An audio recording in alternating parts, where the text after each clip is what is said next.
The blond boy gasped amid the chaos. He spoke coldly, signaling the cruel dungeon floor leader. A massive level 6-7 fire beast full of killing intent loomed before them. The monster shot a giant fireball straight at the group. People screamed, while the old man doubted his protective barrier. He suddenly noticed something unusual ahead. A terrifying green entity rose within the sea of flames. That figure stood guarding directly before the dragon beast. The whole team jolted when they realized it was a green goblin. It licked its crude weapon, shocking everyone with its bizarre entrance.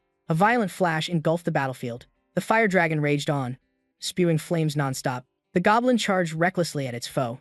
A single swing thundered as if space itself tore apart. The blond boy shouted after witnessing the blow crush the dragon beast. The giant dragon vanished instantly, making them doubt the summoning power. The veteran suddenly spotted a figure on a high mound and yelled. A teen stepped out with a victorious smile. That arrogant posture belonged to the goblin's controller. In reality, Jin Chunsu struggled with heavy sacks, confused by his own mood. He dropped the burden onto the ground. Gulping water, he lamented being a weak goblin class, fit only for low-tier dungeons. Looking at the sky, he felt sad that goblins stayed pathetic even after leveling. A sudden call caught his attention. Two chubby guys bragged about gamers getting hidden jobs and striking rich. Junsu knew how the VR full-dive craze obsessed the public. To log in, he had to rent a pod at a net cafe following the new trend.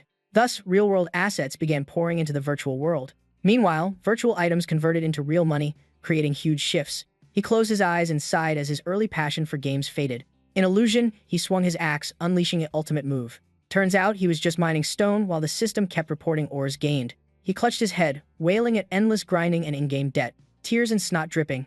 He lamented his hero dreams turning to dust. Suddenly, he discovered a rare high-value recovery crystal. Face twisted with greed, he licked the stone like treasure. A sudden call interrupted his strange act.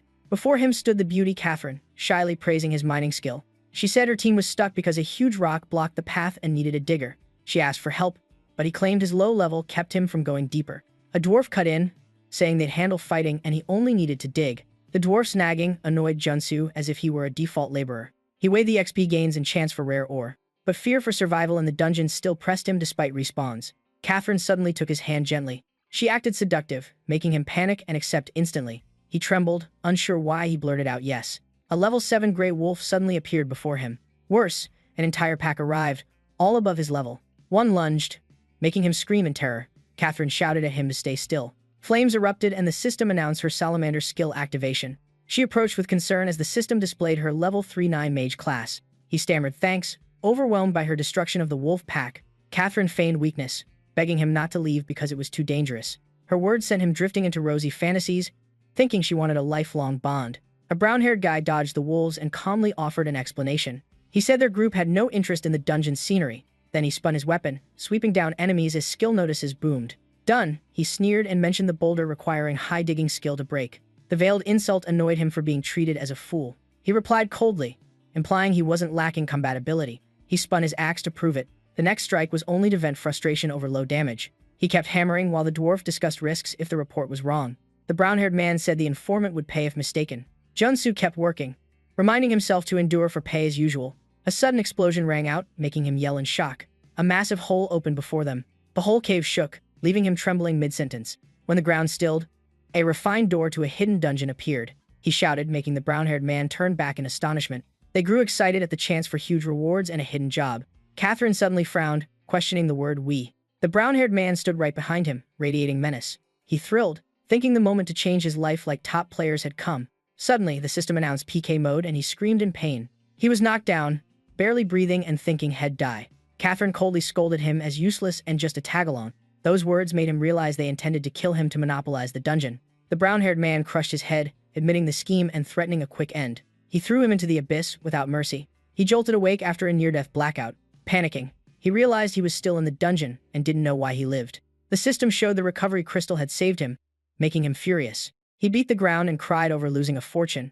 Seeing the untouched door, he knew the group was still inside. Rage flared as he swore revenge on the traitors. Despite the dark entrance, he vowed to make them regret it. He leapt up and rushed into the dungeon without hesitation. He hurled himself through the doorway. Mid-air, he noticed stairs right past the threshold. He crashed painfully, losing HP from the awful fall. Face on the floor, he confirmed head reached the right place. The system showed the dungeon name and a giant goblin statue that stunned him. He searched around, disappointed at how simple the scene looked. The silence made him wary, wondering where the others went. Suddenly, his foot snagged on something strange. He bent down in doubt, and panicked upon seeing a blood-soaked corpse at his feet. He instantly recognized it as the dwarf from earlier. The system asked about a revived skill, but he confirmed he had none. He guessed the dwarf tried to delay death to avoid being sent back to town and losing the dungeon chance. A red warning stated the difficulty far exceeded his level. He turned pale and screamed from shock. He jerked when he heard a strange voice behind him. He saw the brown-haired man crushed like a toy by a giant monster. At the monster's feet lay Catherine, unconscious and motionless. He trembled, reading the boss name Geiger, level 80, with a grotesque form. He panicked at the absurd level gap. The creature opened its razor-filled mouth to swallow the traitor. It chomped down, spraying blood in a revolting scene. He covered his mouth, holding back vomit from the hyperreal sensation. Even with safeguards, pain from such monsters exceeded allowed limits. Catherine cried for help while he thought he couldn't withstand a single hit. He trembled and screamed, not knowing why she relied on him. He knew pain lingered even after revival, posing real danger. Pale-faced, he turned and fled to avoid true death. While running, he justified that they were the real traitors. Being weak, he never gained anything, so it wasn't his responsibility. He sprinted desperately away from the horror, tears mixed with fear as he only wished to survive. The system suddenly said the Goblin King felt favor toward his weakness. He froze, confused by the strange title. Looking at the goblin statue, he was stunned at being labeled cowardly. He gnashed his teeth, arguing he never wanted to be like that. Seeing Catherine dying, he felt utterly powerless. He thought that with strength, he wouldn't have run like a helpless fool. Thinking of his harsh real life, he choked up. Wanting a respectable job, he longed to fight instead of mining to pay his parents' debt. Frustration burst out as he roared, questioning why he was deemed cowardly. He snapped, cursing the goblin statue for pitying him. He shouted, admitting his goblin identity in rage. A system window offered him the Goblin Summoner class. He froze. It was a rare rank hidden job. Then he screamed and laughed madly, rejecting it. Yet the system still confirmed the class change, enraging him. By then, Geiger stood right behind him. He turned, pale, seeing his retreat cut off. The system reminded him of the skill to summon goblins to fight. He screamed the summon command, cursing the flashy effects. A tiny green goblin tumbled out midair. Seeing its weakness, he decided to use it as bait to escape. He gestured with his hand, then pointed at Geiger, ordering the goblin to attack. Geiger roared in response. He instantly turned to bolt away, but the tiny goblin downed the level 80 boss in one blow. He froze as EXP skyrocketed unbelievably. System notices flooded the screen. He learned a new goblin-raising skill. His summoned creature's power increased. The goblin scratched its head amid the barrage of notices. He shouted in shock when it reached maximum level. The more he looked, the more stunned he grew. Geiger biting the brown-haired man still haunted him. The chomp had splattered blood everywhere in horror. Catherine witnessed it, eyes wide with terror. In reality, she screamed and convulsed violently. A butler rushed in, shaking her and calling her awake. He quickly removed the VR headset from her. Her face twisted as if drained of life. The butler trembled, saying she might never wake in real life.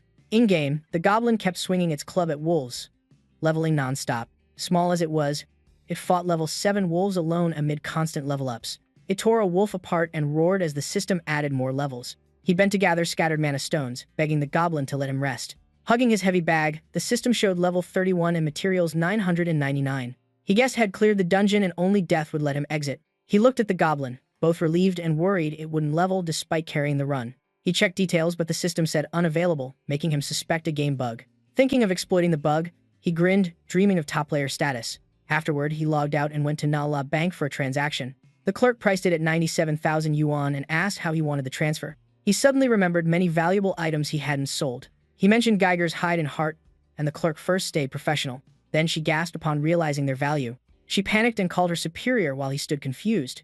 A cup of tea was brought to serve him. The person before him changed to the bank manager, greeting politely. He dipped a hand in the tea and joked about it being cold, embarrassing the manager. He asked directly why he was summoned, and the manager proposed a special deposit service that intrigued him. The bank manager suggested moving his funds into a profit-yielding account instead of letting them sit idle. Junsu refused, saying he wasn't worth a broker's attention for such a small sum. The manager smiled, hinting at the true value of the goods Junsu had submitted. The number he stated shocked Junsu, worth hundreds of millions. Excited, he returned home, logged in, lifted the mischievous goblin, and boasted he had paid off part of his debt. He chatted with it, confessing that in town it was best to stash the creature away. Only then did he recall it couldn't disappear on its own, and people were already staring. The crowd burst into jeers, seeing a goblin in town as an annoyance. They mocked its appearance, making Junsu feel like a fool, wanting to defend it. The goblin strutted and bumped into a passerby. The man turned, his massive frame shadowing the small creature. It was Pa Dang, who drew his weapon, his killing aura making the goblin brace. People recognized him as the Destroyer, and a blonde girl whispered it was his self-given title. Junsu turned pale, sensing anyone who self-brands so fiercely meant trouble. Seeing the goblin in danger, he panicked and begged them to stop. Pa Dang ignored him and swung his sword down. The goblin blocked easily and countered, sending him flying meters away. The system announced restricted damage PK as Pod Dang crashed into a wall, blood at his lips. He collapsed, and townsfolk buzzed that the destroyer was beaten by a goblin. Junsu panicked and tried to flee, afraid they'd learn the creature was his summon. And Shiyu stepped out, mocking Pod Dang for losing shamefully to something he shouldn't bother with. The Wisen group of 4 elite assassins arrived, and he pressed a blade, warning the goblin and blaming Junsu. Junsu paled, fearing a goblin victory would cause even greater disaster. He yelled to stop the fight, but Eni growled threats at both him and the goblin. Junsu tried to mediate, but the goblin suddenly hurled a stone system, calling it a skill. Min Song was struck and fell, the death notice echoing. Without thinking, Junsu dragged the goblin and fled, lamenting his luck turning into calamity. An old man appeared suddenly, signaling him to take another path. Before he understood, the man urged him to run immediately without asking. The door slammed shut behind them, seeming like they'd escaped. But the old man was Sheng Liun, a crafty warrior, who swung his hammer as Junsu bolted into a graveyard. He ran headlong, despairing at the endless pursuit. The system awarded stealth points to the goblin, annoying him for being labeled sneaky. He recalled the voice that had insulted him. It had called him weak, then branded him cowardly. His steps slowed as he realized he hadn't done anything wrong at the start. He wondered what had made him so beaten down. Then his eyes hardened. Betrayal and unprovoked attacks had driven him to this path. He coldly ordered the goblin not to let them trample him anymore. Both curled vicious smiles, determined to crush the Wisen guild. Meanwhile, he and Ji Xian were leaping over rooftops chasing the duo. Ji Xian asked if help was needed, and he replied he could handle it alone. Still, he stayed cautious since the goblin had downed Pa Dang, the weakest member, in one hit. Highly suspicious. A sharp screech rang out, making Eni freeze. He saw Sheng Liun blasted away into rubble. As he was distracted, the goblin silently closed in behind him, and he spun and slashed on instinct at the killing intent. But the blade left no mark, shocking him. He recalled Min Song being killed by a thrown stone and knew he had a missine. A chill spread through him. This was certain death. The goblin lunged, forcing him to block in panic. He felt a strange force, nullifying his strikes. From above, Ji Xian shouted, urging him to snap out of it. He steadied himself, reminding he was facing only a low-level monster. But the more he watched, the more absurd it seemed. How could a goblin deal such deadly force without tricks? Killing intent surged as the system announced activation of the assassin's skill, Extreme Evil. His eyes turned red. The state cut his speed by 90 but made every strike a critical hit. Ji Xian asked why he used a grand skill on a small monster. He reassured her it worked like a passive anyway. Adding the reversal grip effect, holding the blade backward for more damage but less crit chance, he aimed to finish the goblin fast and chase Junsu. Ji Xian reluctantly agreed, wanting to end it quickly to avoid attention. She activated Arrow Windstorm, clearing all slow effects in the area. She grumbled at having to use a major combo on a goblin. Annie regained speed with stacks of crit and damage buffs, charging confidently. He delivered the decisive slash toward the small creature. But a strange sensation hit. The attack didn't land as intended. The goblin stood unscathed, turning back with a razor-sharp gaze. Next moment, he was hurled into a wall, dust exploding everywhere. Ji Xian gasped and turned, trembling when she saw Junsu approaching. She looked back and saw Junsu right before her, realizing the goblin was no ordinary summon. As she collapsed, Junsu laughed, admitting he was the one who summoned it. She sweated nervously, asking why the goblin was strong enough to defeat he, a pillar of Wisen. He grimaced, saying it had nothing to do with them, he only cared about his boiling rage. She backed to the wall, asking what he wanted. He laughed mockingly, saying they didn't even know what they'd done wrong. He stuck out his tongue teasingly, making her scream, thinking he was a creep. He hurried to explain they attacked first and his treasure was just a goblin, but that only worsened her misunderstanding. He sighed helplessly while the goblin clamped her mouth, worsening the scene. Her screams drew the crowd, who began chattering loudly. Someone pointed and shouted, recognizing Junsu's group as the cause of the chaos. Standing on a rooftop, Junsu panicked and told the goblin to prepare to retreat. But the goblin held Ji Xian tight, covering her mouth to stop her cries. The crowd roared, assuming the goblin had wiped out the guild and now aimed to harm the last victim. Junsu froze, realizing simple vengeance had become a massive misunderstanding. He yelled for the goblin to release her immediately. Below, people murmured in shock that he could command a monster, a newbie daring to face beasts. The goblin obediently let go, while Ji Xian trembled in tears. Junsu also cried, choking out a plea to stop. The scene softened onlookers, making them think the conflict had ended. The crowd, guided by him, believed he was about to slay the goblin. They cheered in unison, wishing him luck in saving the girl.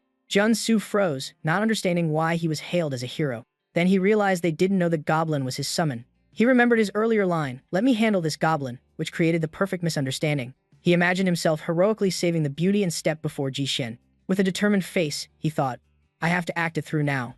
Junsu grew ecstatic, seeing himself as a daring hero saving a damsel, but his face peeking through his fingers looked suspicious, twisting the scene. Ji Xian paled as Junsu threatened her to keep quiet about him and the goblin if she wanted to live. She nodded instantly, without thinking. He smiled in satisfaction.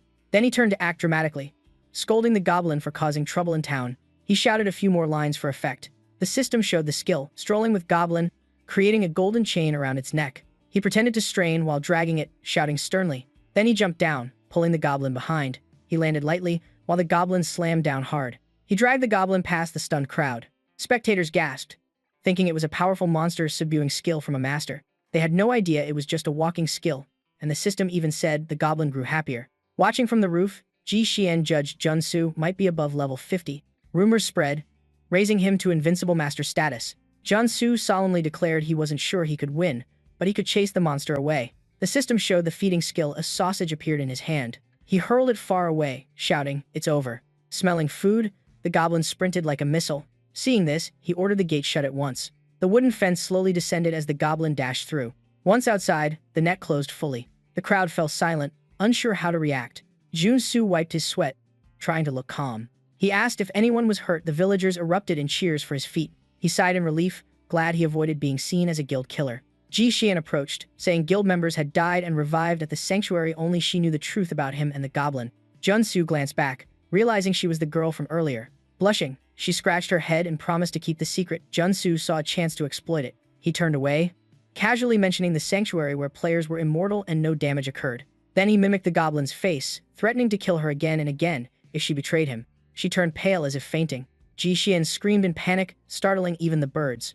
At night, Junsu lay in bed telling himself he hadn't meant to overdo it. But staying in a luxury room because of today's achievement filled him with pride. Suddenly, he remembered the past event. The scene of Catherine being overpowered returned, and he regretted being too weak to save her. He sat up when he recalled the goblin point granted by the Goblin King.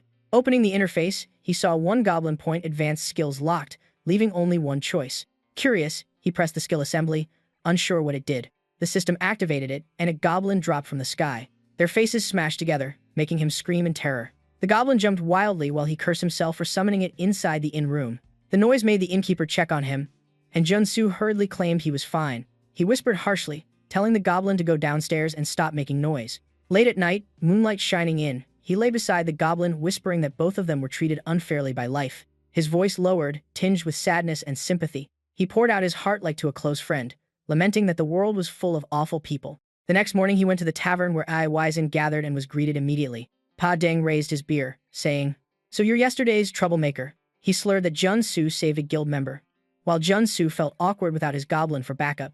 Annie glared with killing intent yet still thanked him, leaving Junsu holding back tears from pressure. Pa Deng told Ji Xian not to be so wary. She thought everyone was fooled because the goblin wasn't present.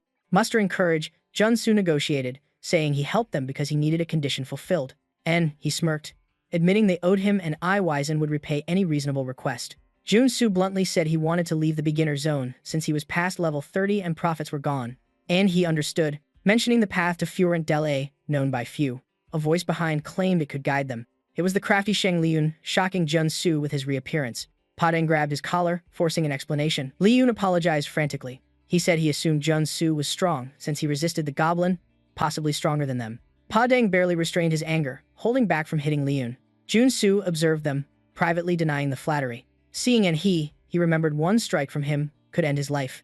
Liyun began explaining the LEP beginner zone structure, 5 outdoor dungeons and basic monster fields. He seemed well-versed in the whole system, from mines to the dark forest. These dungeons were open access for everyone. But to leave the zone, one had to clear the raid dungeon, shocking Junsu. Liyun explained the raid had fixed open times and entry limits, only for region-qualified players. And he stood and added the LEP raid open only once per month, which was why they gathered. Junsu immediately understood their appearance yesterday was tied to the opening. And he confirmed it had opened yesterday, but the goblin ruined their entire plan. He said they'd be stuck in LEP until the next opening, making Junsu freeze at being trapped too. He felt unwilling despite having hundreds of millions and a goblin strong enough to sweep big dungeons, had waste a whole month in this poor town. He grabbed Wen Xia's collar, shouting his frustration at having his time stolen. The guild looked back coldly, all annoyed their plans were delayed. Wen Xiu announced the debt had been cleared. The whole team stood and prepared to leave. Ji Shuwen glanced back with worry before departing. Then she hurried after the others. The group dispersed, leaving Jin Junsu alone in the tavern. The goblin peeked from a corner, making odd noises. It looked off into the distance with a wide, knowing grin. A strange feeling stirred inside it, making it seem excited. In the nearby forest, trees bent as if nothing unusual. Suddenly, a pitch-black rift opened midair, the raid gate appeared. The system alarm shocked players due to the wrong opening time. When Shu tightened his expression, eyes fixed on the forest, the boss had awakened. Kim Chin-soo also sees the warning pop up on the system panel. He freezes, unable to believe the event has triggered. His brows knit as he confirms it truly happened. The raid entrance burst open after only a single day. Unshiuch asks the count inside and their companion replies, the place is empty. He concludes only they are left to face this situation. A masked figure curls his lips as if he foresaw it all. Chun-soo accuses them of tricking him to slip in first. He laments becoming the one left behind again. Ji Hyun panics, denying any deceit. Un Shi-u cuts in, bluntly asking if Chun-soo joins. He agrees with a challenging tone. When Shu stays indifferent, saying he'll quickly brief them before entry. He explains the only door leads straight to the boss, demanding extreme caution. Un Shi-u stresses the boss is lower ranked, but precautions are still needed as the group readies weapons. The system names Button, a level 2-8 warrior with a greatsword boasting his guild's power. He shouts and the group charges into the gate, certain it'll end in seconds. When Shu slightly curls his lips in a faint smile, he steps in too, calling teammates to advance. Junsu tells the goblin to hide well to avoid being spotted tailing them. He recalls being grabbed by the hair and warns himself not to be betrayed again. He checks the high-grade revived stone, then doubts whether he had already used it. Despite the thought, he jumps into the gate. He passes through and halts at a strange sight. It turns out to be the raid boss zone. A level 4-0 steel beast chases the group like a storm. He screams in terror as the system reports this is the steel beast's hidden dungeon. Unsiuch and Sangwoo run while grumbling about the chaotic plan. Ji Hyun yells for Junsu to run to the warp exit. Junsu smirks, clearly annoyed. He fumes that they intend to flee from a place with rare treasure. The steel beast roars, warning one hit could end him. Junsu's eyes go blank as he reasons a 1-0 level gap isn't scary. He reassures himself hell only faint a bit to trade for worthy rewards. Everyone rushes past him, while he declares hell take all the loot. The system triggers goblin summoning, energy flaring around Junsu. The forest goblin only sticks out its tongue in confusion. It freezes upon seeing the gate fully shut. Inside, the steel beast still charges straight at him. Its giant fist nearly smashes his face as he screams for it to get out here now. The system reports Button's death. He's shocked that this was the one who beat the goblin yesterday. Un-si-ux drops his hands helplessly, saying to ignore him. He stares at the sealed gate. Others panic because this isn't a normal raid gate closure. Ung Leun analyzes they've reduced the dungeon's mutation risk. The steel beast powers up madly, forcing them into a fight to the end. Junsu presses his lips and puts on his VR glasses to refocus. He screams while calculating, having been one-shot despite being over level 30. The status board shows Hez at level 3, one goblin summoner with extremely low stats. Lying behind the steel beast, he curses for forgetting to allocate points and losing the treasure chance. An Shi-uk's eyes gleam as he orders the hunt to begin. Junsu jolts up, stunned by the situation. Ji Hyun fires a spiraling arrow, activating Wind Split. At the same time, UH and THV boost the whole team's speed twofold. Ung Leun folds his arms, assigning roles and seeking weak points. Junsu wonders whom he's muttering to. Two people dash up the steel beast's body like riding the wind. The monster roars, baring its razor steel fangs. Wen Shu and Patton step on its body to gain momentum. They unleash a chain of 16 consecutive strikes. The expected weak point should appear from the heaviest wound among the 32 total hits. But the steel body shows no cracks, leaving them confused with no sign of damage. frowns and concludes only two possibilities remain. As its fist rises, he adds, or, before finishing, closes in on its head. He raises his sharp sword and executes an unrivaled slash. His eyes turn cold, minor moves are completely useless. The steel beast lifts its head, HP reading 28,000, 230,000 as it spikes its killing intent. The system states it nullifies all damage under 5 max HP. Patton hands over his greatsword, believing only can pierce it. Sanguine says sternly another person may be more suitable depending on the situation. Ji Hyun activates Death Bow, using HP as draw force for maximum power. Patton shouts competitively, declaring Hellmaster like her. He triggers Omni Power, using his roar to provoke the steel beast. Before the steel beast, he raises his hand as power storms around him. Junsu gapes, cursing him for provoking instead of fleeing. The steel beast's body dips like a collapsing mountain. Patton laughs loudly, swinging his sword and boasting it can't touch him. Ung Leon warns him to stay sharp so the plan won't collapse. Two fighters activate Deep Pain, telling each other not to slip up. Junsu watches anxiously. This group is low level and not yet at the hidden threshold. Behind stands a whole assassin squad radiating killing intent, ready to break the beast's armor. The system signals the armor break debuff stacking up to 5 layers. The whole team attacks at once. Junsu is stunned by the guild's overwhelming power. He grips the stone, afraid they'll kill the boss and leave him without reward. The steel beast drops its arm straight onto Patton.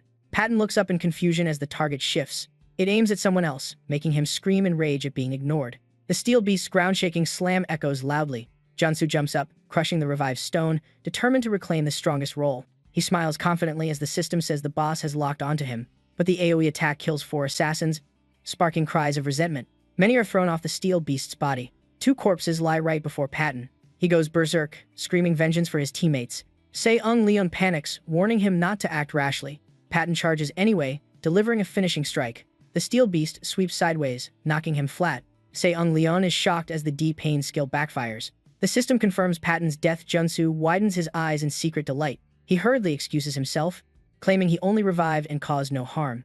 Grips a sharp dagger, eyes showing dangerous intent. He analyzes that the boss prioritizes disruptors and long-range damage. He recalls when Patton's roar made the boss mistarget the fighter.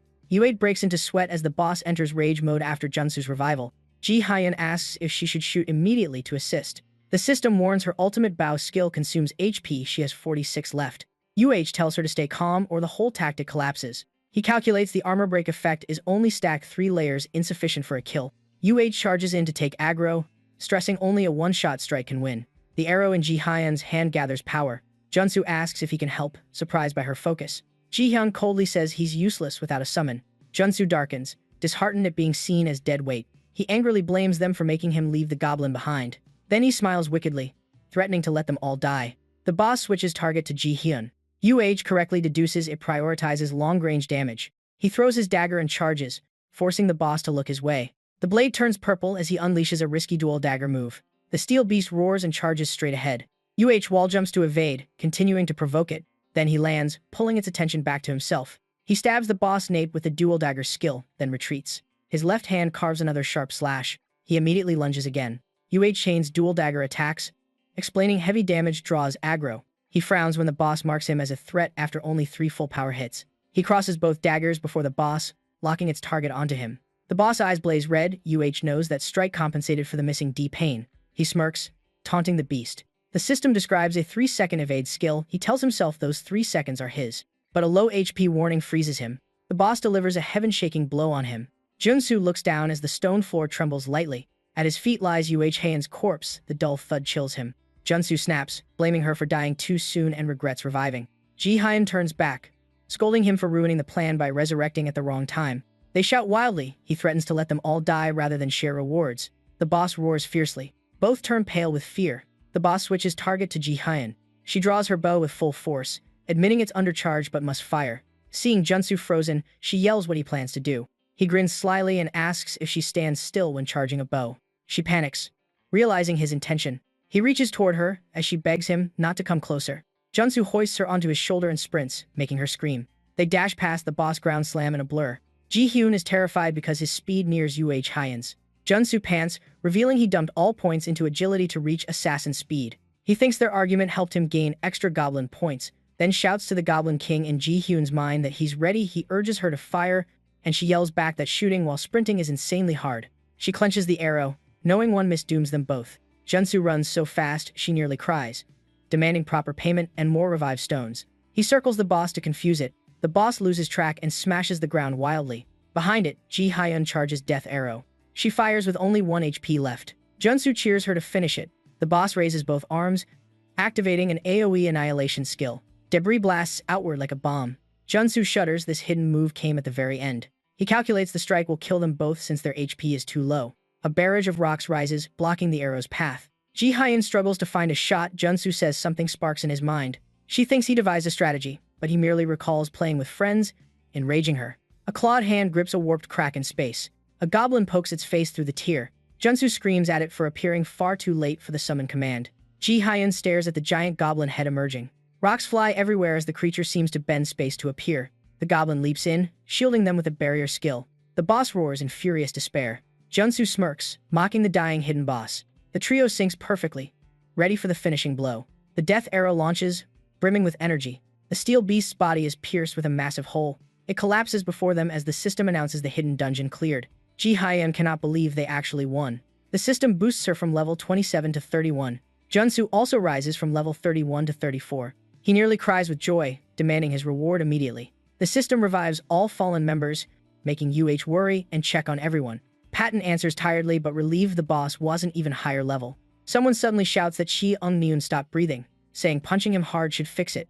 After everyone escapes, Wen-Shu exhales in relief and requests a full explanation of what happened. Chun-Su suddenly panics, yelling for others not to approach him. Wen-Shu is confused and asks why, while Ji Hyun awkwardly starts recounting everything. Back when the group barely cleared the hidden dungeon, the system announced Chun-Su level from 31 to 39. After hearing that, he rushed in screaming for rewards like a starving man, then heard he still hadn't met hidden class conditions. Ji Hyun wonders why the secret class requirement is still unmet. She adds that clearing a secret area still doesn't fulfill it. While running frantically, Chun-Su analyzes that hidden dungeons have their own criteria, like when they needed the Goblin King's trust to promote. He guesses meeting the condition alone could allow class change without killing the boss, and defeating it after changing would make more sense, but thinking further is pointless. He's sure he must first collect loot, then panics upon seeing something unexpected appear. Ji-hyun hurriedly reminds that although the last strike was from 2 people, the whole team contributed, so they must discuss loot distribution. At that time, Chun-Su could only scream chaotically. Back to the present, Ji-hyun says Junsu has been out of control since then. Yoon Hyuk asks again, and Junsu shouts for his treasure. Wen-Shu firmly says they are not trying to steal rewards. Since the dungeon was cleared thanks to his help twice, Chun-Su is surprised and asks if that's true. Suddenly, someone runs over with hurried footsteps. The system reports Exe-ung Leun activates a deceit skill. He grips his weapon, lamenting he should never have started this, while Wen-Shi-uk curses furiously. Junsu panics like a cornered rabbit, accusing him of betraying him not once but twice. Wen-Shi-uk threatens that removing him would be easy, and if they wanted the loot they'd have taken it already. If he wants to keep everything, so be it. The system announces drops broken steel, refined steel, and a rare bow. Wen-Shio confirms the bow is indeed valuable gear. Chun-Su screams in fear of being robbed, but the other replies calmly he's not an archer, so keeping it is useless. Was he trying to trick the group? Chun-Su curses inside, knowing the system states the rare steel bow is untradeable and archer exclusive. He hugs the bow like a child clinging to a toy, insisting on keeping it even as Eun-Hyuk tells him to hand it to Ji-hyun. They think he'll give it, but his sly look appears and he demands something else in exchange. He pretends to be surprised, while Junsu smirks, treating the priceless, untradeable item as leverage. He keeps pushing the price, claiming the losing side will be whoever fails to buy the item back. Shi-Unglian asks blankly if he survived until their revival just to sell this item. Wen-Shu recalls past events and finds him identical to the goblin he once met. While they argue, Junsu's summoned beast hides behind a rock since the whole group is gathered. Ji-hyun steps forward, sighing in exhaustion. The system declares Ji-hyun receives the rare steel bow exclusive to archers, once the steel monster's weapon before distortion.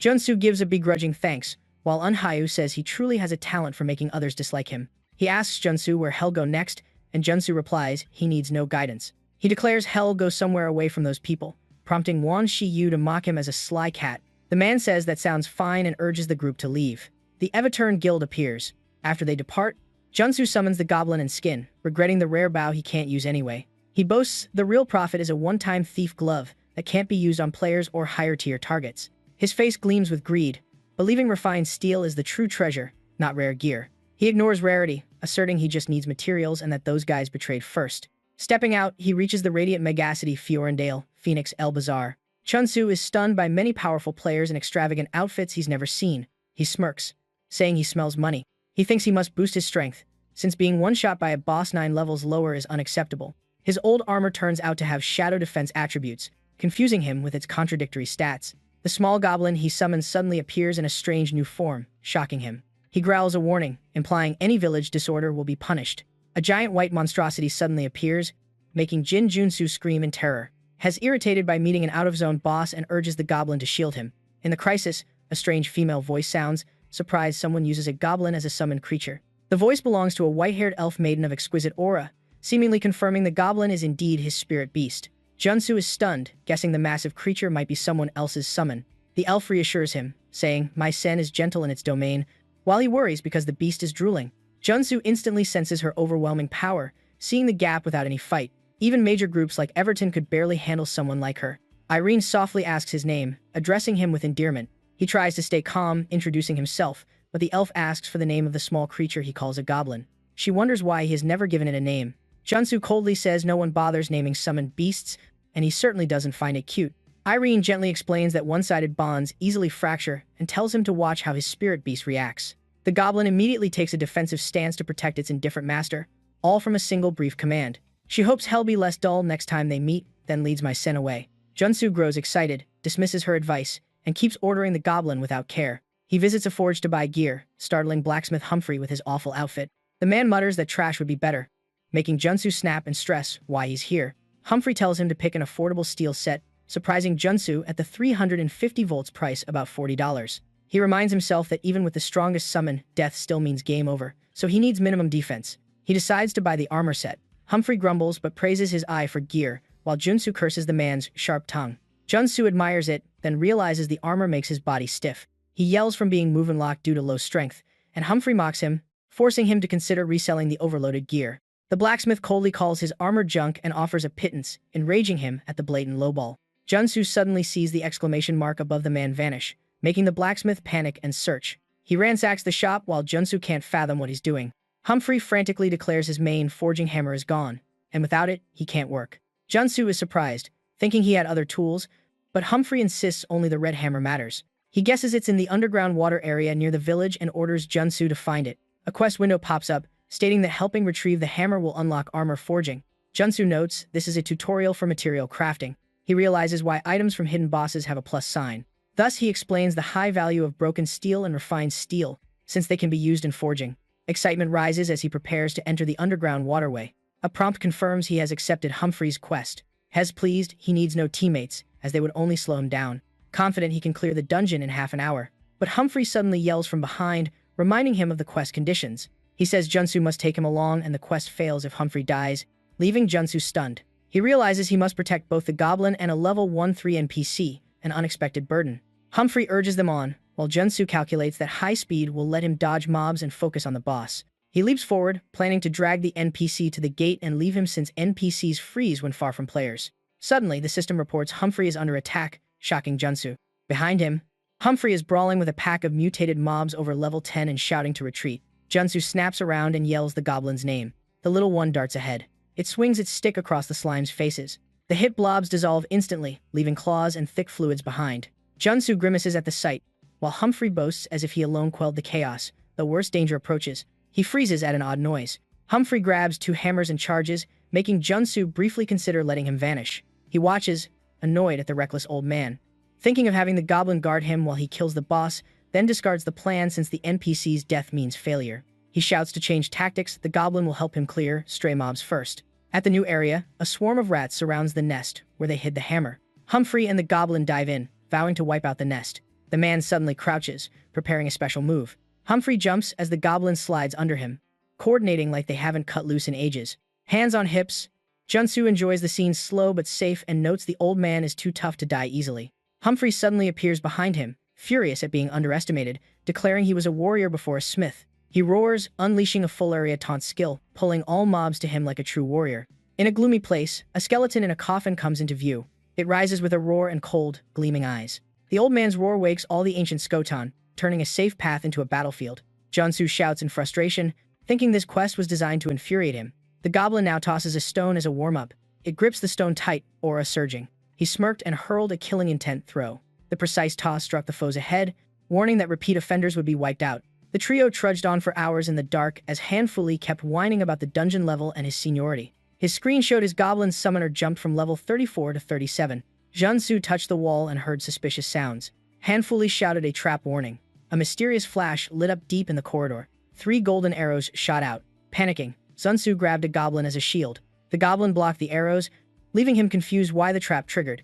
It turned out Handfully had stepped on a skull-engraved tile. An arrow pierced the chest of that level 1-3 NPC. Junsu glared angrily as Handfully was poisoned and bled out. He rushed out screaming, vowing revenge on whoever caused the death. Someone above watched Junsu search for Handfully. The observer narrowed his eyes and whispered Junsu's name.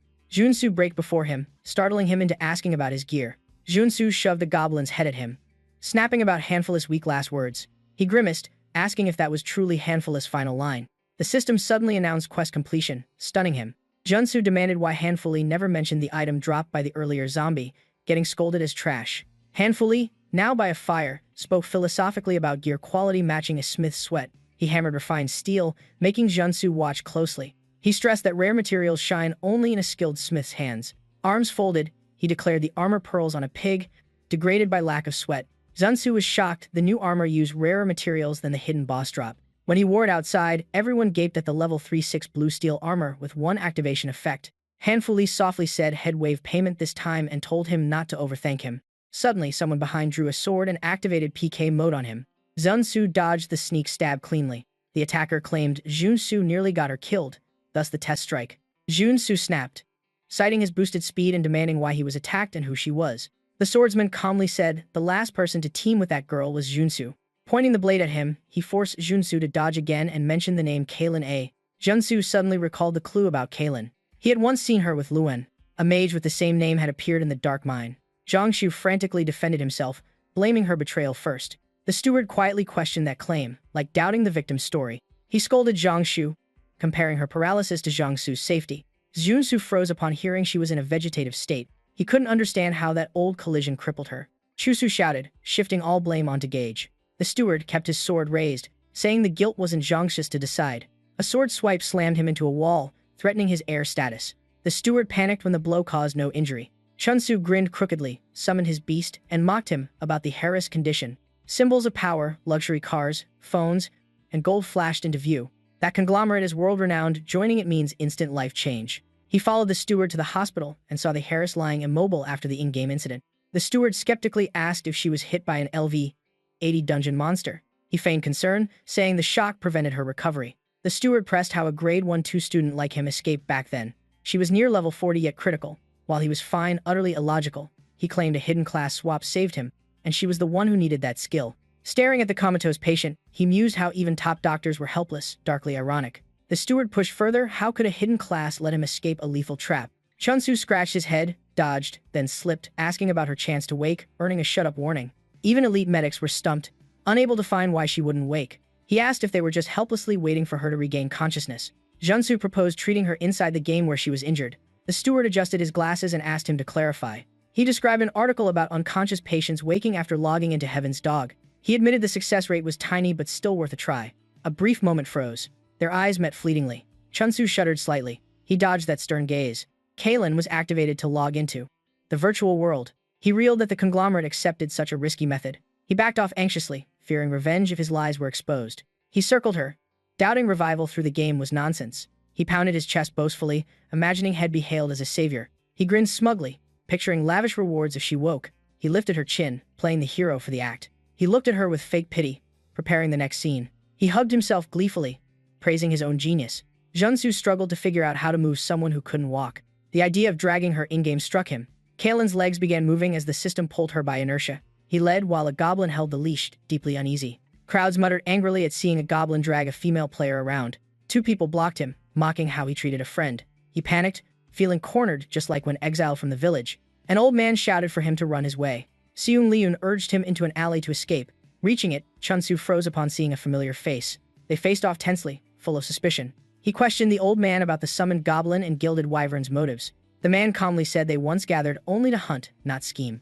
The goblin held the leash while he asked for intel, clueless about the area. Seung Liun signaled silence, saying they'd move before discussing Fyandel. He led the way, telling Chun-Su to follow close. Chun-Su activated PK and beat him, saying he had no time for games here. A red gate appeared, a red boss, triggered only under special conditions. Seung Liun asked why he charged into dungeons like an addict. He confessed danger, paid well, hiding the fact he exploited bugs. The man sternly warned he was too green to roam dangerous zones freely. The gleaming white castle of Phoenix Elba Saren appeared the main quest hub. Chun-Su grabbed his collar excitedly, shouting about the main quest. He scolded himself for not realizing that doing quests would unlock high-level zones. He ordered the goblin to get ready to move out. He shoved the man aside, returned, and found Kaylin gone. He and the goblin froze, staring at each other. He growled, asking the goblin where she got lost. Kaylin was left behind and targeted by 2 thugs spouting vulgarities. One sleazily guest Shed just logged in and couldn't react. They closed in, making him shout for guards to protect her. Chun-Su sprinted to save her, panicking that a bit more damage would finish her. His phone rang. He was urged to show her face, but he dodged and panted. He hung up immediately, having no time to explain. The caller fumed at being cut off. Someone beside him told him to let it go and apologize for the noise. An armored knight reported to Chairman Hanky Moon about Kaylin's heir status. He was asked why he entrusted her to Chun-Su, but he said hope was already gone. He was shocked hearing the chairman speak calmly as if her dying made little difference. Hanky Moon sighed, saying she had chosen only Heaven S.D. for freedom. In-game, Chun-Su and the goblin kept running around searching for her. He cursed the system for a huge, maze-like map. Suddenly, he noticed something odd. Memories of their argument resurfaced. He wondered why Head gained goblin points. He opened the UI to find a locked skill reactivated. The first skill sharing HP with goblins was useless since they never lost HP. He chose the second skill, throwing a goblin in a set direction. He grabbed the goblin with both hands. He stretched its body, preparing. Holding the pose, he activated the throw skill. He hurled the goblin skyward with full force. The goblin shot up into the air. From above, it pointed out Kaylin's location. Chunsu called her name with bizarre excitement. He landed in the earlier alley. He licked his lips sickeningly, whispering something creepy to her. The two hoodlums turned back suspiciously, announcing their ranks. They mocked his expression, declaring only they could pamper her. He shouted back, denying ill intent and asking who they were. The long-haired one bragged about saving beauties, and he jabbed that the guy had just endangered her. The man jumped to kick him, calling him a rotten-faced jerk. Chunsu glared furiously at them. Both were taken out by the goblin in seconds. He laughed arrogantly, ridiculing their pathetic state. His laughter drew guard attention. Not far away, he bumped straight into one. The guard accused him of murder and kidnapping. He raised his hands, voice trembling in explanation. He assessed that if an NPC arrested him, had be jailed, he had to act fast. A sudden hand on his shoulder was Seung Liyun arriving. He sternly warned killing a guard would get the whole game hunting him. He switched to flattering the guard, who suspiciously asked what they were hiding. The system popped up a gifting function to raise NPC favor. He slipped behind the guard and shoved gold at him to silence him. But the guard raged, taking it as an insult. Favor plummeted and the system flagged a crime. Chunsu gaped as the man was arrested instead, thinking he'd been a good guy. In the Grand Castle, Chunsu screamed after being blocked at the entrance. The guard reaffirmed the ban, making him howl at losing the main quest. A blonde man told him to stop wasting effort. He spun around and sneered, asking who he was. The man called himself a god, stunning Junsu at how absurd a quest NPC could be. He scolded him for shouting upon first meeting and asked if it was his first time here. He noted Chunsu's sly look and praised it as a fake adventurer's gaze. The god assigned a quest to find lost ruins. He demanded proof of strength, while Junsu spammed skip in annoyance. The quest required bringing a golem core from the ruins back to the god. Entering the dungeon, he scoffed at the NPC for hiding a premium map. Deadly traps appeared everywhere, making him fear for his life. He consoled himself with high agility but fretted about keeping Kylan intact. He snapped at the goblin to grip the chain tightly. He inhaled deeply, ready to dash through traps at max speed. Junsu rocketed past buzzsaws and lava, reaching the end. He gasped and ordered the goblin to follow. The interface showed a goblin summon skill. The goblin howled and sprinted across the hazards. But Kalen was still stuck since the skill applied only to goblins. He laughed helplessly at the skill's uselessness. He lamented that it couldn't pull Kalen at all. The goblin on the far side tugged the rope to drag her over. But she lost balance and nearly fell into lava. He screamed. Junsu ordered the goblin to save her immediately. The goblin yanked too hard, slinging her up like a hooked fish, making him curse in shock. He covered his eyes, trembling. Kalen crashed down, raising a cloud of dust. Junsu panicked, calling her to wake, fearing she died here. He begged her to open her eyes. A memory vision appeared, a silver-haired, wrinkled man calling Kalen to wake. He berated and humiliated her looks and friends, forcing her to kneel and scream for mercy in fear of punishment. She sobbed and pleaded nonstop. Kalen cried for her mother, who only watched coldly from behind a crack in the door. Her cries echoed hopelessly through the warped memory. The man coldly declared she was his only disgrace. In the present, Kalen remained motionless, and Junsu called her in panic. He turned to the goblin, misunderstanding it as suggesting CPR. Junsu hesitated since the game engine didn't allow actual air blowing. He muttered that doing it or not likely changed nothing. He justified it by citing the Good Samaritan excuse. He leaned in to perform aid when the steward appeared, shouting. Junsu jolted, scrambling to explain he meant no harm. The steward said medical staff monitored her constantly and knew her condition. He reminded him the rare armor protected her from fatal damage. Junsu asked in shock if she truly wasn't dead. The steward sternly ordered her removed from this place at once. Junsu cut the link and closed the whisper channel. His face twisted slyly as he ordered the goblin. Junsu commanded a full-speed charge to the boss room. Iron boulders thundered down the perilous tunnel. Arms folded, he rode atop her body like a board along with his summon. At a chasm, the goblin flung Kalen across like a slab of meat. He balanced on the rope tied to her neck to cross. Facing the golem fight, Junsu hurled Kalen like a projectile. The makeshift weapon seemed effective but was swatted away. He panicked, having wasted a boss killer and lost goblin points. Junsu screamed at ruining rare items on the wrong trap.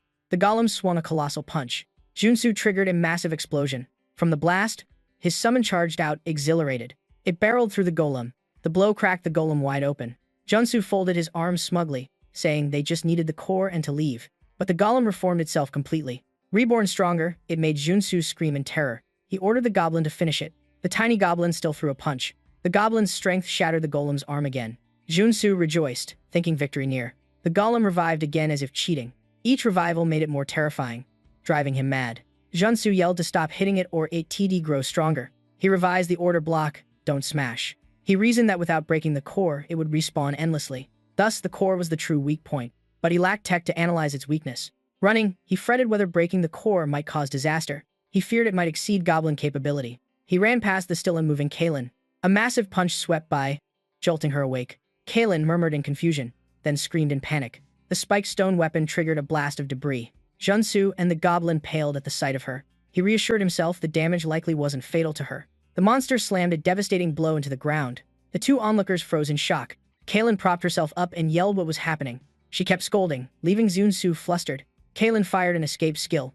Furious and shaken from nearly dying, Junsu reeled, wondering if she remembered everything had done. He stalled, convincing himself she'd be grateful if safe. Junsu grinned ambitiously to claim credit, but she snapped him back to reality. He stammered a lie that had dutifully cared for her, per the chairman.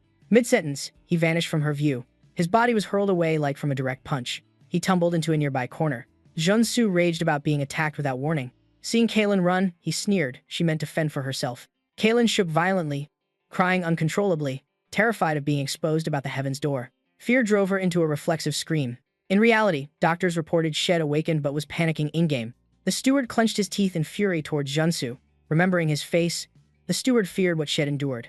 Someone moved to pull her from the game but was stopped due to high risk. The steward warned sudden exit under pain was deadly because of dungeon mechanics. He decided to check the situation himself. The ruined golem unleashed a flurry skill. It fired volleys of punches and kicks at Kaylin. She could only scream in despair. Junsu's goblin shielded her and dealt massive damage. Junsu shouted for her to stand or she'd die at this speed. Seeing her slump down, he panicked and asked if she was okay. She echoed frightened words like delirious. Junsu approached, worried her condition was worsening. He called the goblin back. The creature misread it and aimed to knock Kaylin unconscious to lighten the burden. Suddenly, Kaylin uttered a faint plea, stopping him. She looked at him in despair, promising to pay more than her father. Junsu blinked, saying, of course, he'd save her. Kaylin screamed in denial. She begged to escape her family and the haunting conglomerate.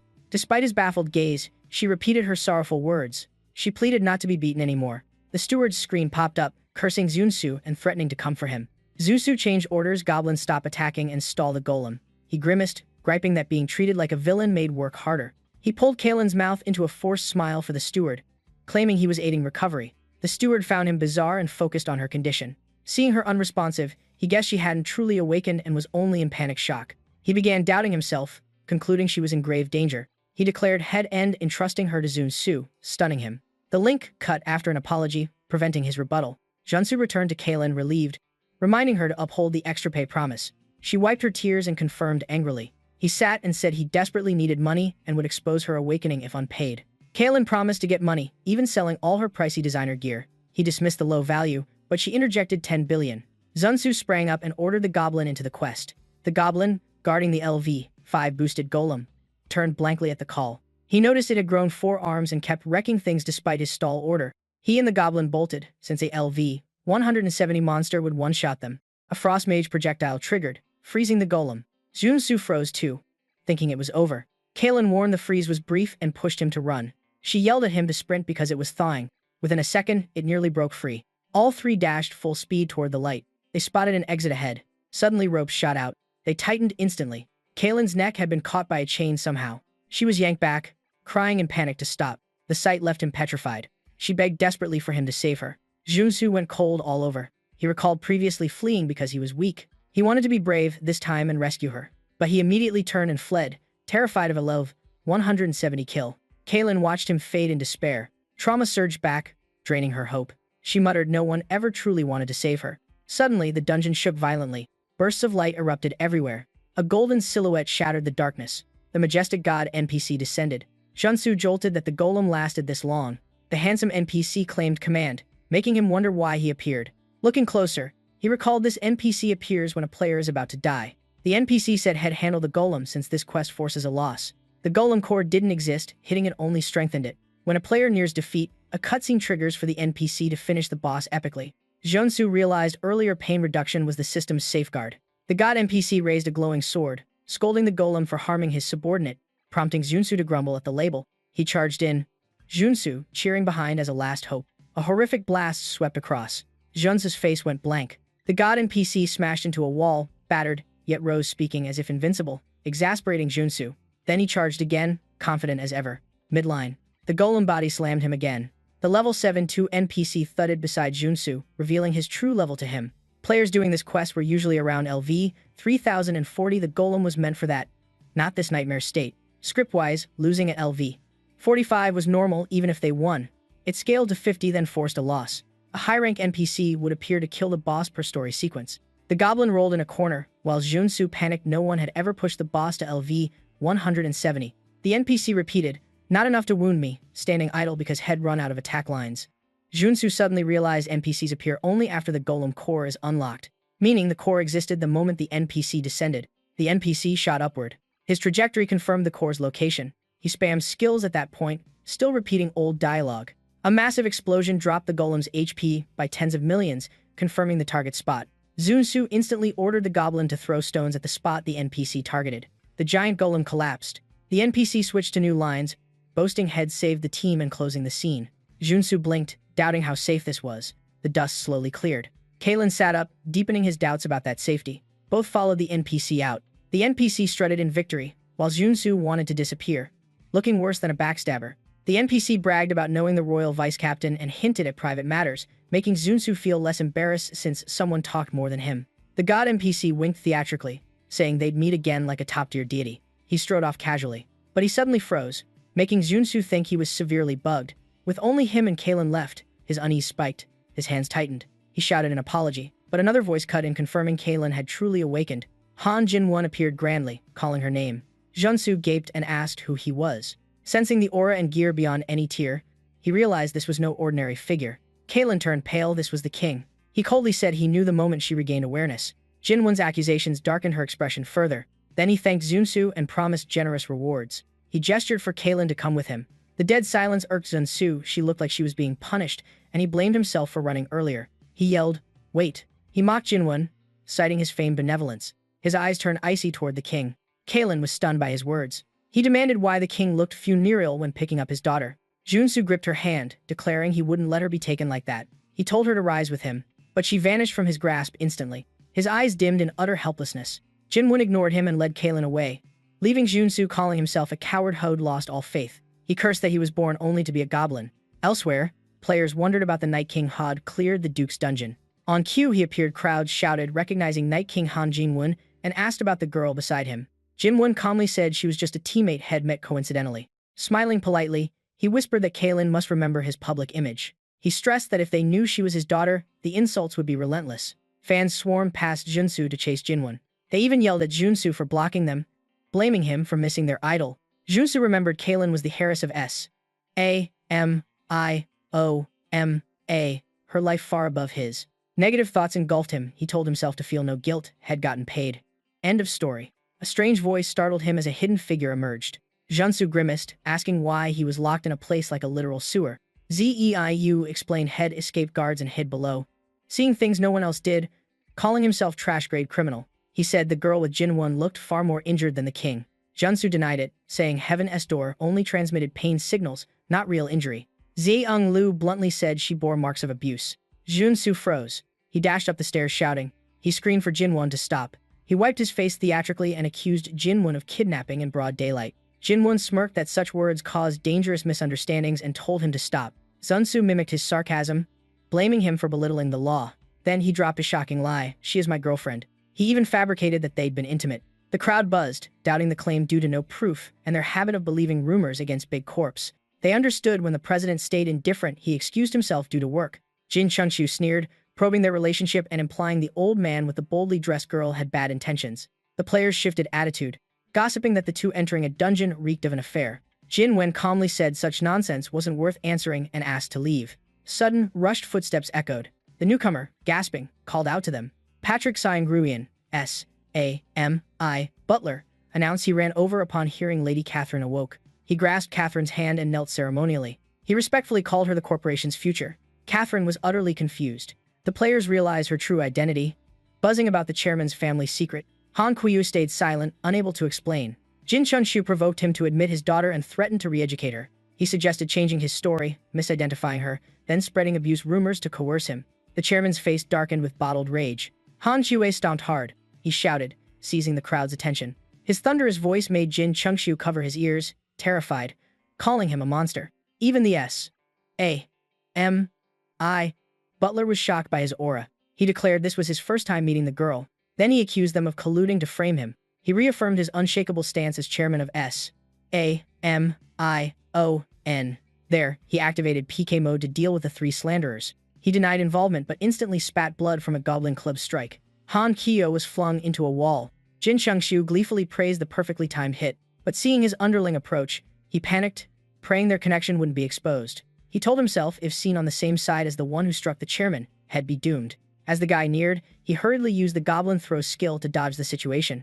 The object vanished, and he sighed in relief, irritated for being charged at for no reason. All players were stunned, one blow down the Night King, then he flew as if he were the thrower. Seeing Catherine collapse, Jin Chengxiu called her up. He grabbed her hand, urging her to stay alert, but she shook him off. Catherine, panicked and teary, screamed for him to let go. She accused him of never intending to save her, not caring if she lived or died. He lifted her chin, claiming caring or not was his right, and told her not to fantasize about heroes. He added bitterly, she was surrounded only by trash like him. Seeing her calm slightly, he told her to open her eyes and look clearly. He said he didn't know her father's sins, but the man had just been punished and she now had a chance. Jin Chengxiu urged her to vent her hatred, pushing thoughts of betrayal and striking back at her father. He compared it to doing what the goblin had done. Suddenly, he stood up, saying he'd just realized she wasn't his girlfriend. Embarrassed, he dodged the moment, excusing himself about forgetting to turn off the gas.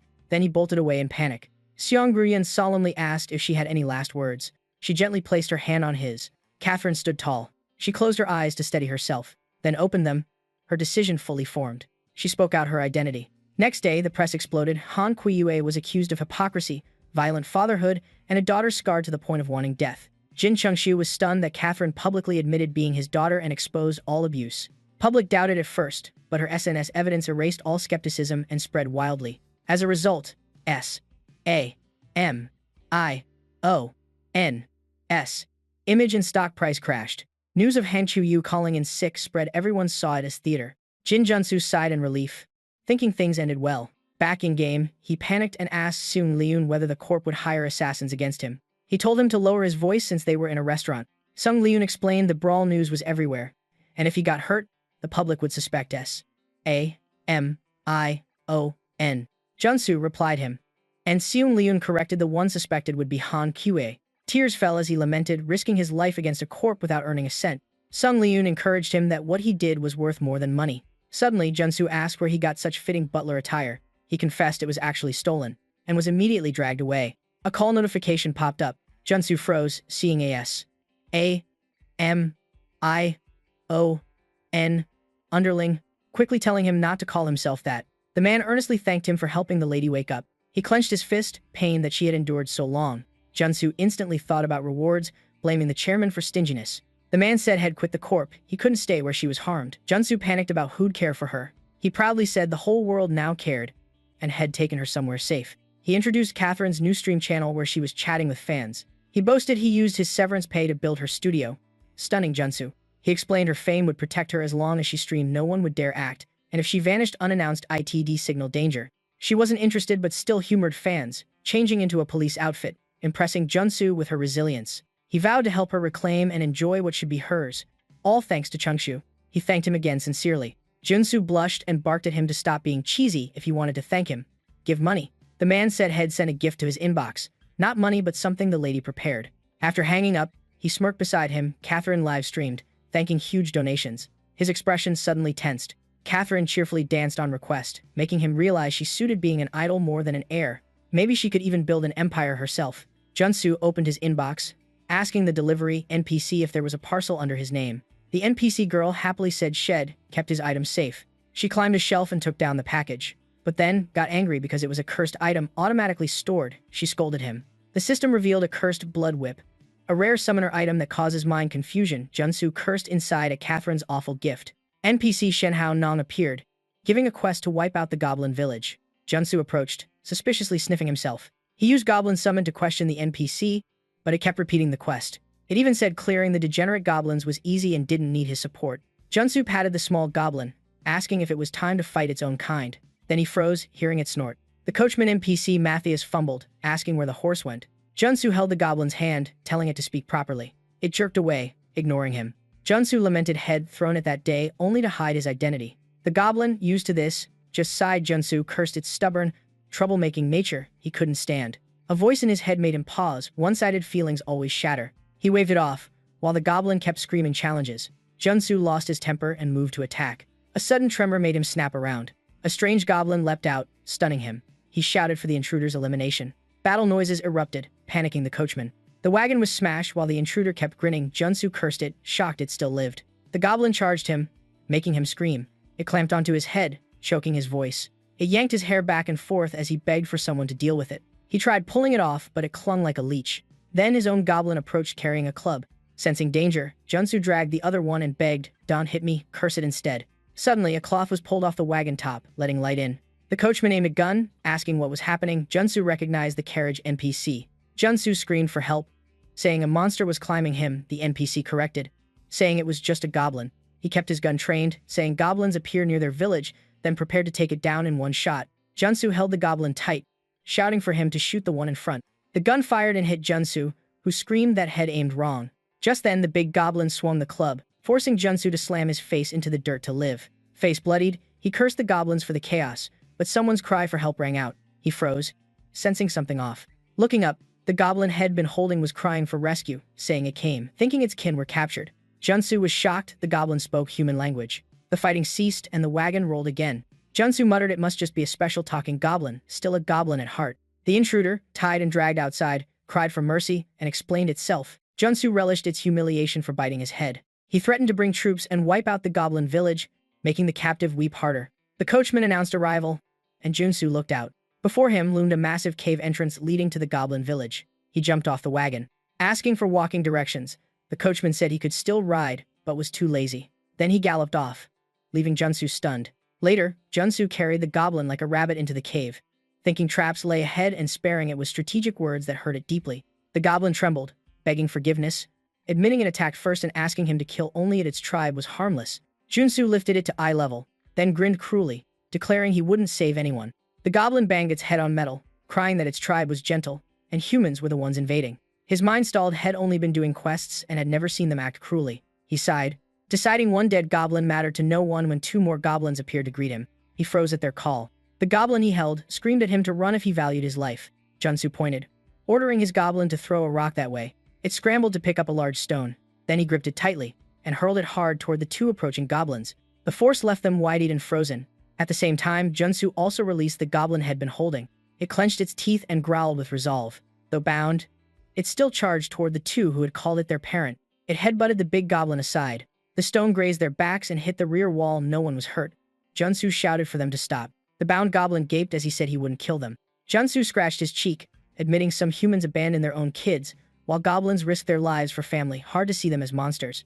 The goblin family hugged and sobbed, annoying him as he begrudged that they seemed kinder than himself. Later, the goblin led him to its den, the goblin village. The whole tribe eyed him warily. Junsu sweated, cursing how alert they were at seeing a human. But instead, they swarmed around his legs, chattering and teasing, leaving him confused since he wasn't their kin. He stood still, while the freed goblin mocked him, saying his face didn't match a decent man, sparking a thought of wiping them all out. He snapped, asking to leave. The goblins insisted he stay, but he claimed he might accidentally slaughter the whole village. The goblin akimbo declared it must fake injury to properly invite him to a meal. Then they led him into their house. He was served goblin soup with toxic fumes, labeled fatal. The goblin mother told the kids not to run, but they kept playing. Junsu tried a spoonful, thinking luckily the game hid the smell. One kid bumped him, splashing soup onto his face. He instantly lost 169 HP and screamed curses. The goblin across slammed the table, laughing, driving him mad. The bound goblin wondered about their strange relationship. Junsu wiped his face, saying contemptuously it was just his summoned beast.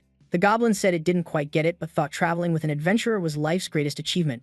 It sighed sadly that goblins could never leave the village. Junsu looked at the goblin couple, thinking their lives were doomed nobodies. The goblin wife encouraged her husband, then headed to the kitchen. The goblin husband bowed. Softening Junsu, he told him to cherish a good wife. Then he confessed he himself had no friends, no wife, no courage to protect anyone, even doubting allies. A true loser. His sarcastic encouragement left the goblin baffled. Chunchu gave a thumbs up like to a close friend. The goblin mother readied a weapon behind him while the father thanked him sincerely. The sneak attack missed because Chungshu naturally dodged mid-gesture. He turned, puzzled by the bizarre scene. The goblin mother sweated after failing her strike. The father grew uneasy too. Chungshu misunderstood, thinking they were helping him while some undertable assailant tried a sneak attack. The deflected stone struck another goblin, making Chungshu regret the misfire. Its kin looked on, delighted to see their fellow fall. Then one rushed in with a knife. A cockroach crawled by, and Chungshu smashed it angrily. The blow missed its intended target but hit another goblin, shocking him. A strange feeling swept him, pushing him to leave immediately. The goblin mother panicked, unsure what to do. The father, confused, asked what she meant. They kept up the act of goodwill, moving Chungshu with their supposed sincerity. After walking a distance, he shifted to a cold tone and stopped. A goblin lay dead at the feet of a familiar ambusher. Min Qiang appeared with his sword, declaring he was seeking more targets. Chungxia's eyes widened in alarm. He pitied the low HP goblin that had once served him. Min Qiang was shocked it could speak and asked why Chungshu was here. He assumed Chungshu was also hunting goblins. Confident, he offered to help clear them. Chungshu angrily defended his companion and activated PK. He ordered 3 goblins to charge. One got excited, another laughed maniacally. They rushed in, shouting and attacking, but Min Qiang kicked them away instantly. The kick goblin cursed furiously. Its ally screamed, curses too. Chungshu scolded the surviving goblin, suspecting it had set its friend up to die. Min Qiang yelled at Chungshu for his bizarre behavior. He mocked him for calling goblins friends while initiating PK. Chungshu's rage exploded over his friend's senseless death. He roared and punched Min Qiang in the face. Hit! Min Qiang cursed nonstop in fury. He retaliated, and an explosion erupted. Elsewhere, Zeros asked Wolnim about Min Qiang's odd actions. Wolnim, a level 36 swordswoman, was bored because goblins were too weak. She froze upon seeing Chungshu defeated. Min Qiang asked for backup since Chungshu attacked him. Wolnim was baffled by their PK reasons. Min Qiang complained Chungshu was weak despite good armor. Wolnim scolded Chungshu for mingling with goblins. She intended to kill Chungshu to finish the quest, and Zeros agreed. Min Qiang returned to wipe out the goblins. He instantly killed one. The other grinned widely at the sight. It laughed loudly as its kin died.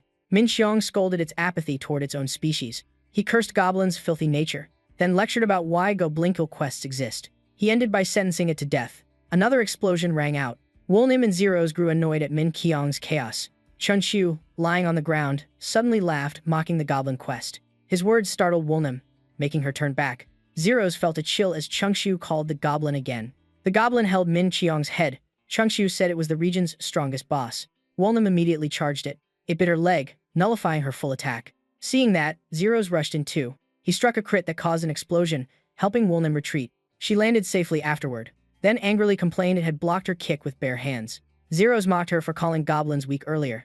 She covered her embarrassment, saying she was only surprised, not scared. Chungshu suddenly burst into wild laughter, spitting saliva. He hoisted Min Qiang, mocking him for fainting to a goblin.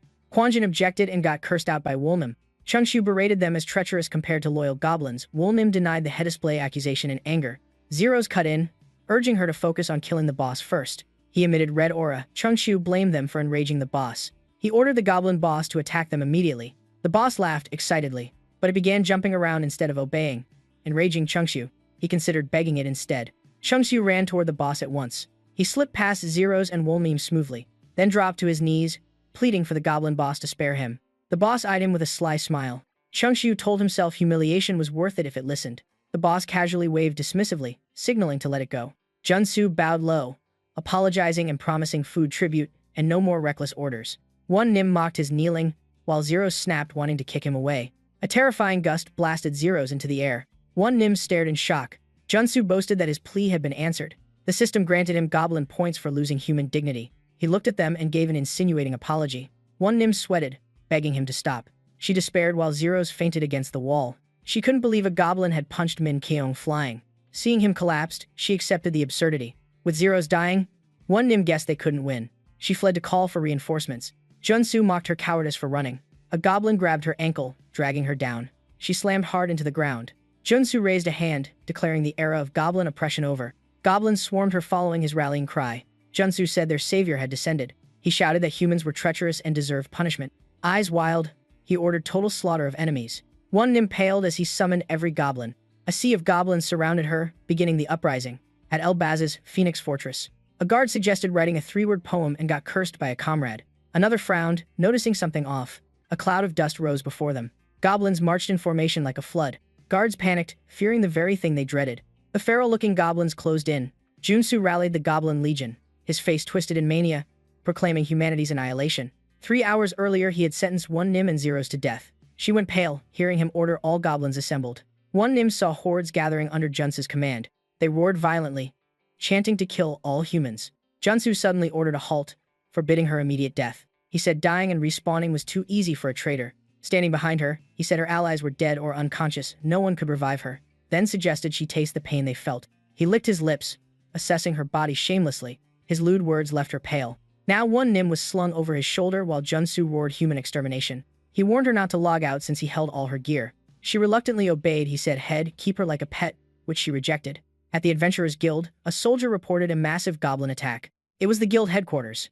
Adventurers scoffed, doubting goblins would attack. The soldier insisted they were coming in countless swarms. They still mocked him, saying guards could handle it. One group discussed game-like events and advised not getting involved. Someone called a girl cold. She asked what he meant. A dark shadow fell outside the window. A goblin smashed through the window. It was shot dead instantly. The shooter shrugged, surprised at a real goblin with eyes on its back. His teammate exclaimed he thought it was a joke. Windows shattered as goblins flooded in. Qinglong braced as they charged. He dashed in, cutting many down. As Hua Bao, the guild master, he laughed, seeing goblins burning. Vice Guild Master Siaman, LVL 52, warned their numbers weren't just in the hundreds. Using clairvoyance, he concluded there were tens of thousands outside. Before he finished, layers of goblins surged in.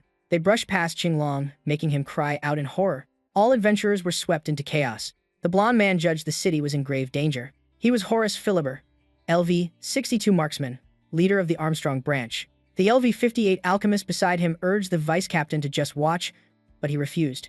Another grimaced, noting these goblins were uglier than before. A girl urged my sen to leave. The city sank under a dense white rain. A giant mixin smashed a building roof. Junsu kept commanding an all-out goblin assault. Goblins chased adventurers relentlessly. A girl was caught, running and screaming for help. Gil Souffle, LV 34 mage, was shocked. His spell felled one. Her group concluded goblins were numerous but weak. The goblins froze at the humans' contempt. The mage group unleashed fireballs. A huge blast wiped out the goblins ahead. Adventurers cheered, calling goblins trash. Junsu clutched his head in fury at humans daring to fight back. He begged the supreme goblin to restore morale. He cried desperately while one Nim wanted to quit the game. The goblin boss laughed gleefully at his wailing. It raised a hand, and weapons were immediately offered by Qin. Adventurers kept firing spells to vent stress. No one noticed the boss charging, sweeping aside 7 goblins in front of it. Only when its shadow covered them did they freeze. One smash sent 3 adventurers flying. It landed lightly. A feral grin spread across its face. The trio lay nearly dying. Junsu yelled, warning humans from mocking goblins. One Nim trembled, asking if it was really a goblin. The goblin horde advanced again. They halted before the bald man Hode attacked earlier, then brutally beat him. Junsu shouted to stop since Head used up his death, telling them to switch targets, but they kept stabbing him. Junsu sweated, begging them to stop. Several goblins grabbed one Nim's head and dragged her, startling him. Junsu leapt off her back in panic. He seized the goblin's shoulders, ordering it to release her. It tilted back, laughing defiantly, then suddenly bit his arm. He clutched it, cursing their insolence. Goblins dragged one Nim like a toy, horrifying him. A figure sprinted across the ground. An adventurer rushed in to slash the goblins, but he froze as someone overtook him. A moment later, the goblin pack was sliced apart, blood spraying. Junsu stammered in shock. He recognized the newcomer and swore in disbelief. The man questioned Junsu about the chaos, but he denied everything. The god frowned, saying it was troublesome. He scanned the adventurers being overwhelmed. Though goblins were weak, their numbers dominated. He tightened his grip on his sword, saying prolonging this was disadvantageous. Preparing a finishing blow, Junsu hurried to stop him. He placed a hand on the god's shoulder, saying goblins only resisted because they were cornered. He repeated that extermination quests existed just because monsters were labeled as such. He shouted that killing goblins for such reasons was stupid, they only needed talking. The god replied coldly that communicating with goblins was a waste of time. Junsu countered that goblins live like humans, with families and lives. The god said they merely pretended. He explained goblins were born from the abyss and existed as bait. He said he didn't want them wiped out entirely, they deserved to exist. But their excessive numbers would break balance, so culling was needed. Junsu scowls and asks if he ever considered the dying individuals. The deity tersely says 3 words. It's poisonous. Junsu recalls the poisonous goblin soup and admits it's not surprising. He shudders and yells at a cockroach, wondering why goblins go this far. Memories of them flood back, making him remark how bizarre this monster is. Yang sighs, realizing everything in the game is absurd. Monsters are mere simulations without reproduction. He glares at the goblins angrily for deceiving him. Though the deity tries to stop him, he rushes off, prompting the other to ask where he's going. Guanam holds her head in worry, feeling dragged into trouble and wanting to retreat. But before she can act, he jumps onto her shoulders and orders an immediate plan change. At that moment, his goblin summoning skill auto-activates. He shouts for all goblins to listen up. He raises the goblin in his hand high to draw the horde's attention. Then he declares that deity Metsea has issued new orders. They all look at him for a few seconds, and he urges them to halt the battle. But none of them respond to the command. He is stunned by the chaos, shouting for them to stop. Watching them fight madly, he curses inwardly, unable to grasp the cause. Seeing rising savagery, he wonders why they all ignore him. He yells, invoking Saint Messi. When someone suddenly appears demanding what he's doing, he freezes, cursing internally at being misunderstood in crisis. He abruptly leans back to dodge, catching Gwenem off guard as she prepares her next move. The newcomer clicks his tongue, praising his action and nearly thinking he colludes with goblins. Believing him, the man leaves and assigns more goblin slaying, letting him sigh in relief. The goblin now holds its head, and he exhales sharply at it. It stomps and screams in anger, making him suddenly uneasy. He hastily explains the earlier fall was just slipping, not acting.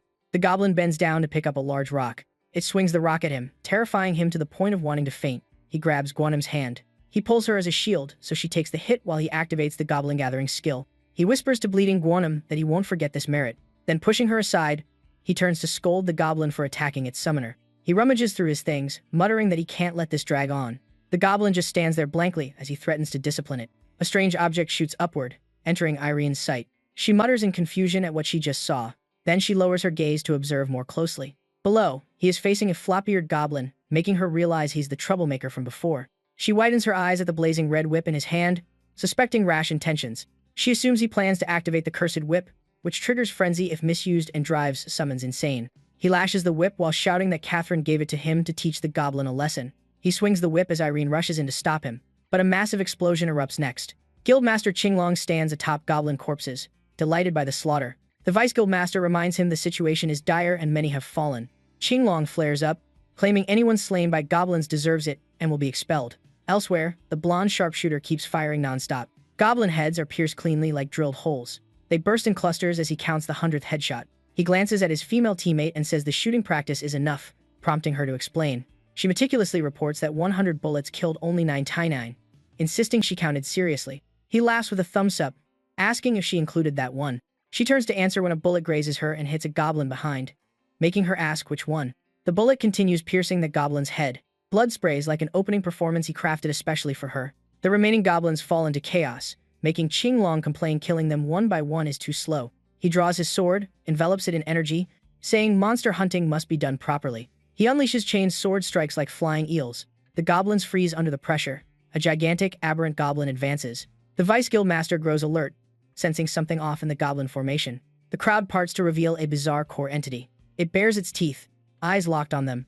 The Vice Guildmaster warns the Guildmaster something extremely dangerous is present. Qinglong shoots into the air to gain momentum. He activates the Cloud Cup sword with the Fire Knight skill. His heavenly fire cannon strike descends like an extermination decree. Flames erupt across the sky. A massive explosion spreads violently. Qinglong stands amid the sea of fire in heroic glory. He declares all goblins, any type, are fodder for his blade.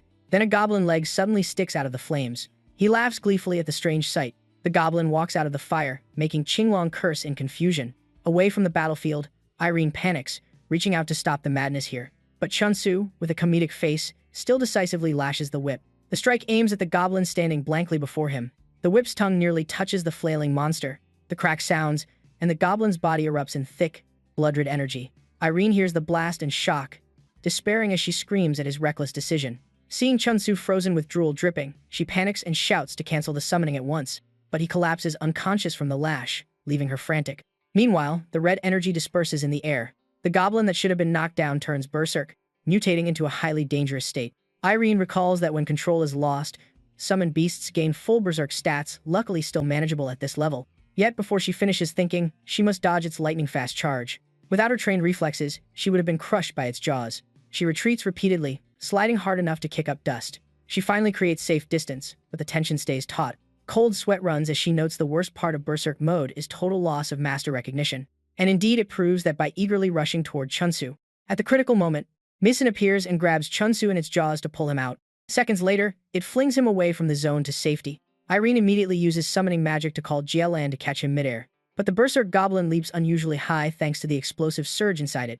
Irene frowns as the plan unravels, but she refuses to let it reach him, ordering Misin to strike and force it back to its senses. Misin's massive body slams down with force per its master's command. Unfortunately, the weight advantage fails, as the goblin counters and slams it down. The sudden fall leaves Irene stunned, having never anticipated it. The goblin bypasses the obstacle but still hasn't reached Chunsu. Realizing Irene is the true hindrance, it redirects toward her, its scream echoing everywhere. That brutal moment closes in on her, carrying suffocating, killing intent. Relying on experience, she instantly invokes summoning arts and calls forth Gigas. The giant earth elemental appears like a mountain holding up the sky. Facing the giant, the goblin only swells with hatred, unfazed. It clenches its fist, channeling all strength into one blow. Then it unleashes an absolute strike fueled by raging fury. The punch makes Gigas quake violently down to the stone floor. But more shocking, Gigas' body begins to crack after what seemed a normal impact. In a blink, Gigas shatters, revealing Romeo behind it, horrifying Irene with the monstrous damage. With no choice, she yells for Romeo to flee immediately. With superior speed, it darts out of the goblin's range. That makes the goblin, crazed to kill its master, leap in fury. Berserk power crushes the stone beneath its feet. Energy bursts from it, sending debris flying. Its boosted mind helps it grab two large stones that fit its grip. It hurls them one after another like a battlefield cannoneer. Even soaring high, Romeo takes heavy impact from the assaults. Irene can only command Romeo sharply to use full speed. Though its massive frame is injured, it still flies with burning resolve. At the peak moment, it keeps cutting through the air without stopping. But the Berserk Goblin finds an effective counterattack. The creature even uses the stones as club-like weapons with expert force. It swings a terrifying blow aimed directly at Romeo. The strike's trajectory seems perfectly calculated to fell the target.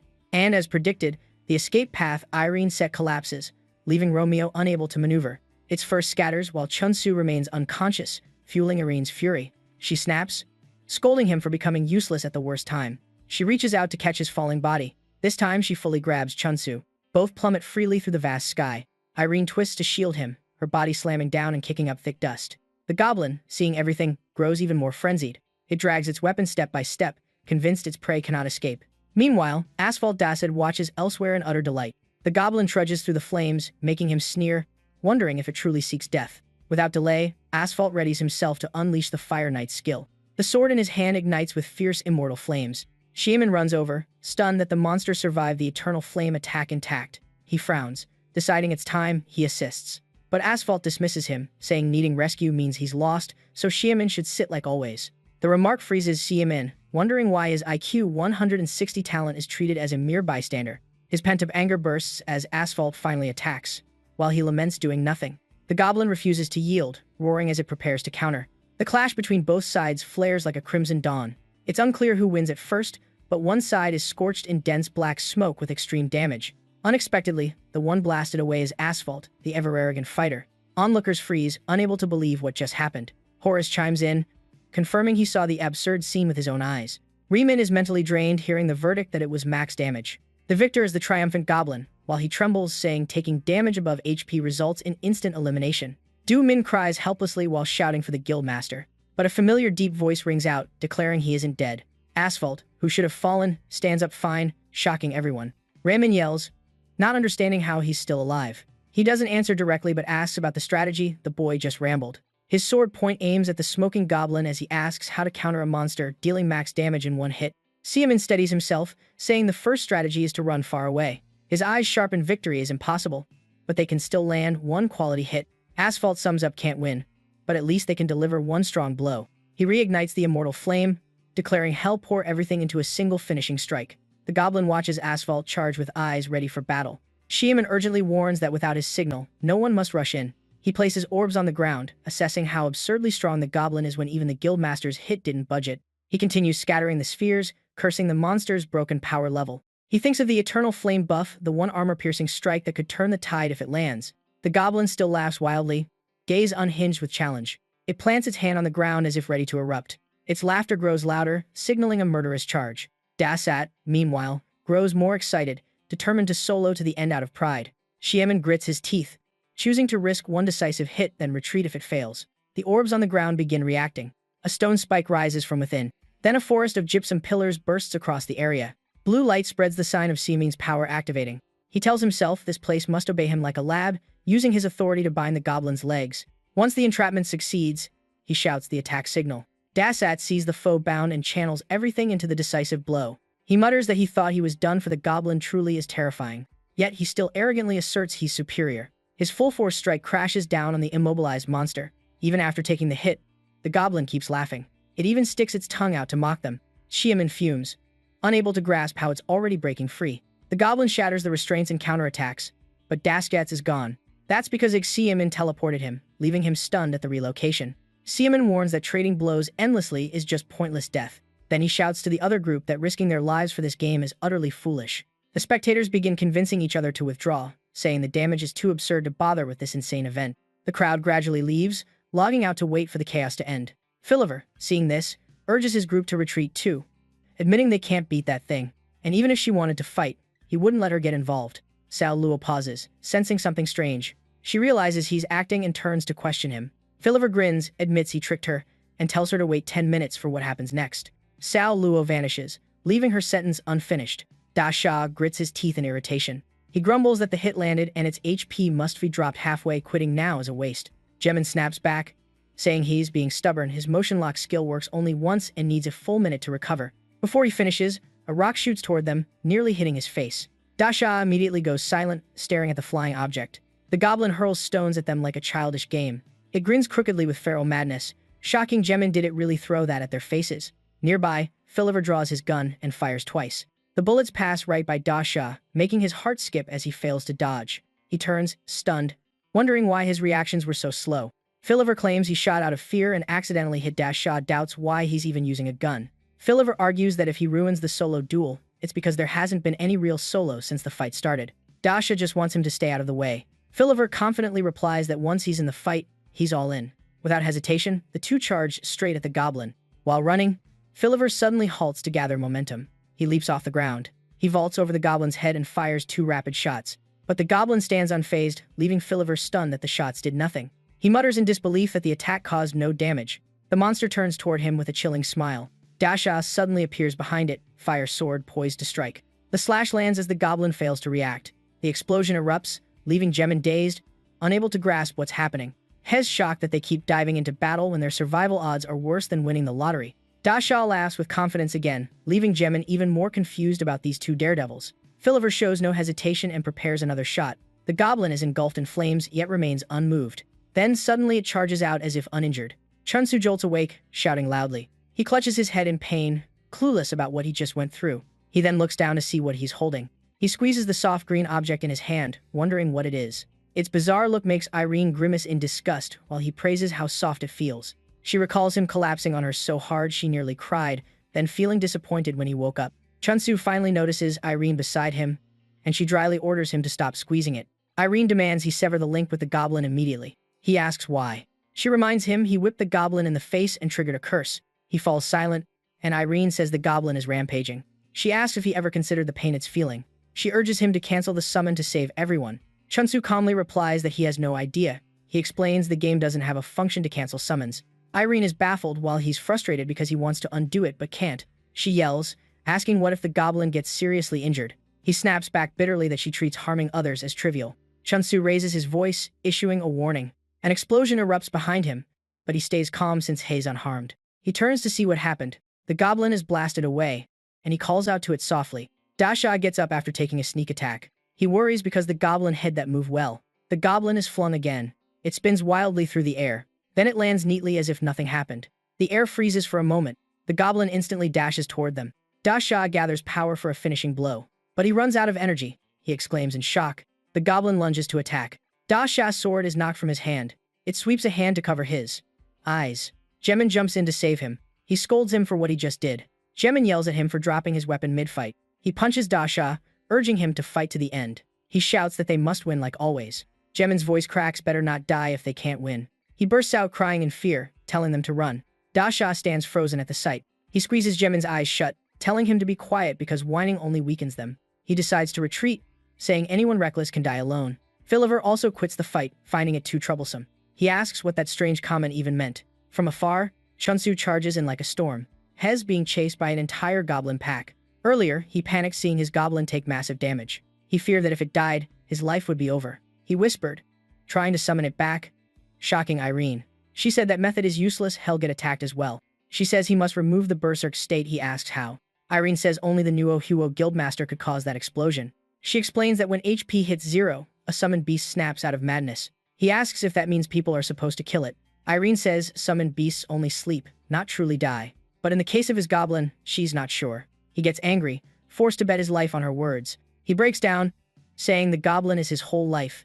Irene freezes at that. She suddenly remembers her own white dog. Her face darkens with emotion. She wonders how he can love someone more than himself. Irene steps forward and takes his hand. She unexpectedly apologizes. She promises to protect the goblin at all costs. He stares.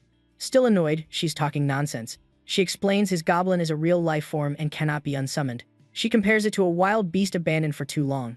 Irene suggests opening its heart with food. He asks, "Food?" She admits it's dangerous but believes in Junsu's heart. He frowns.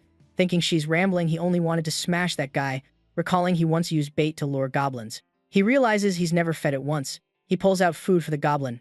He realizes this is the key to bringing it back to its senses. He sprints off to do it immediately.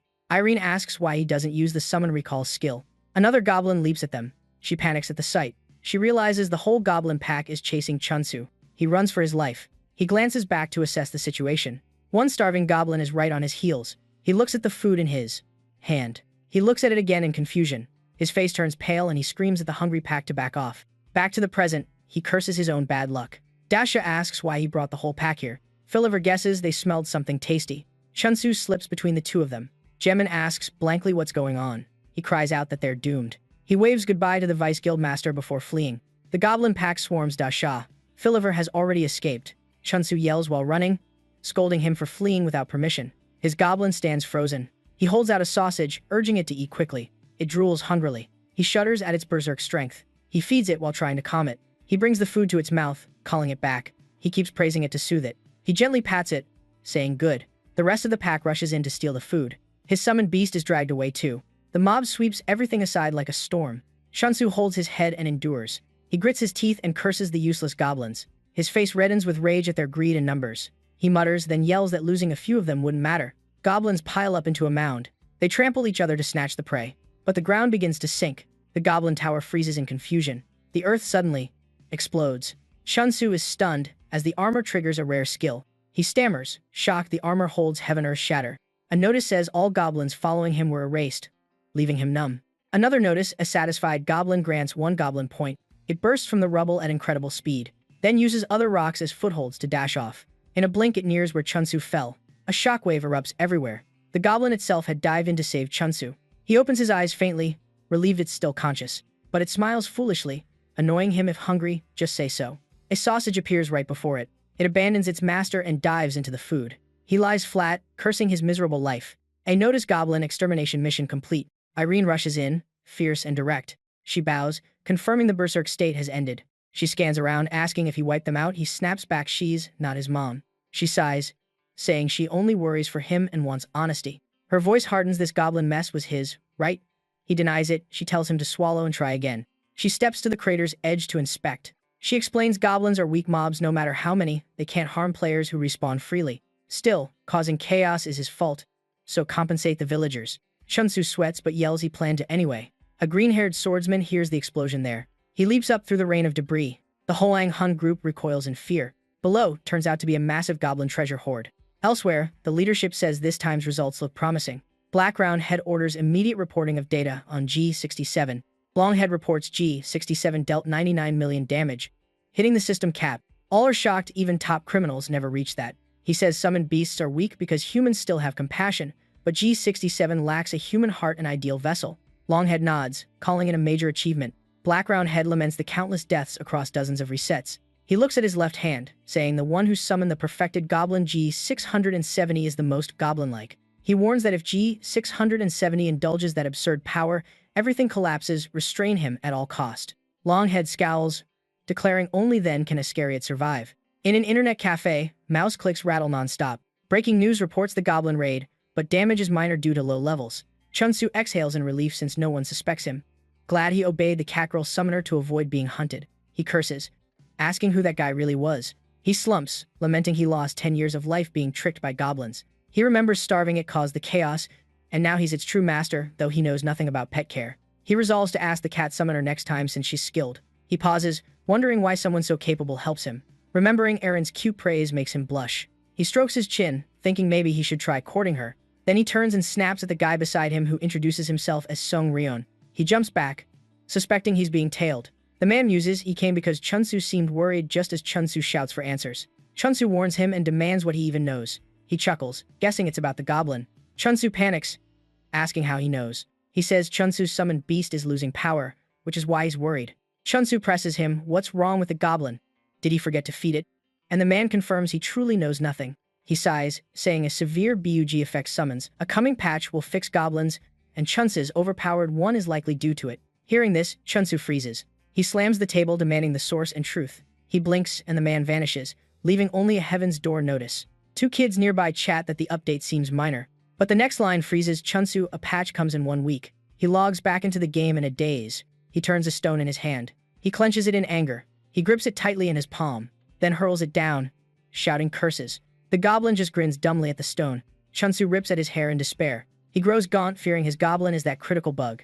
He looks at it sadly, sure it's the culprit. He grits his teeth, vowing not to return to misery. His eyes blaze. He must earn 20 billion in a week. The god folds his arms, scoffing that killing 30 mobs isn't worth bragging about. He orders Chunsu to toss that thing down.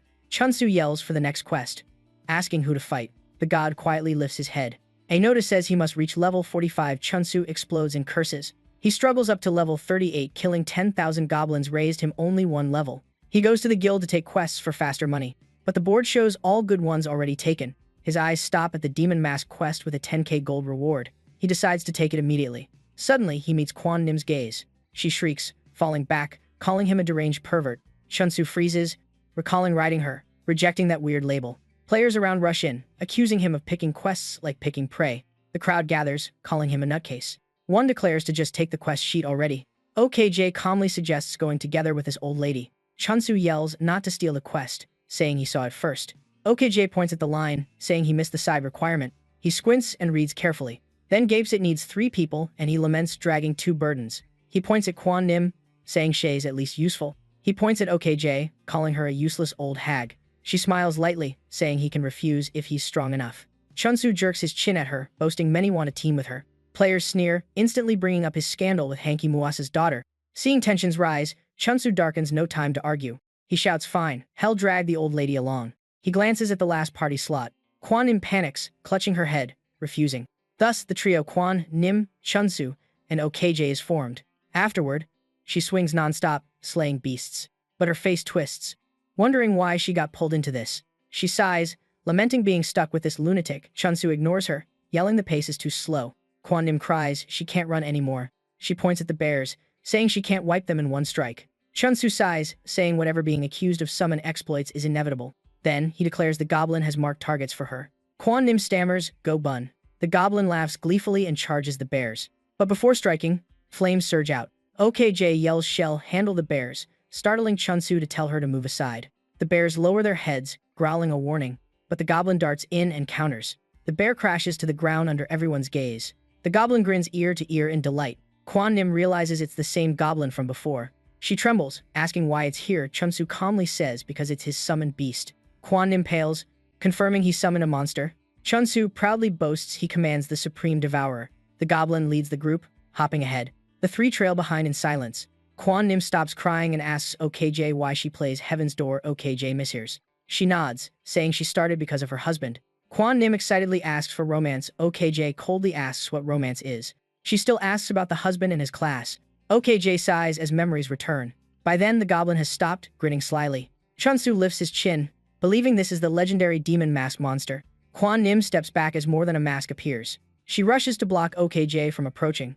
OKJ widens her eyes to observe. Memories flood back. Her husband always grumbled about clutter and hassle. She ate while complaining EM waves were unhealthy, yet now must live in game since outside is worse. A gentle moment, I brought you sliced apples to enjoy. She beamed about her state-issued machine. He scowled, telling her to back off. QC screams in shock. He growls, asking her purpose. Mo brightly says she borrowed the machine to log in, praising the realism. Cute mocks her awful username. OKJ blushes, asking if it shows. He says it floats above her. Jay merely nods quietly. She laughs awkwardly, teasing his name sounds rustic and suggestive. Before her stands the Rail squad. He stares at OKJ long, unsettled. Wuling trembles, yet warns loudly of grave danger. Rail raises his sword high for a crushing blow.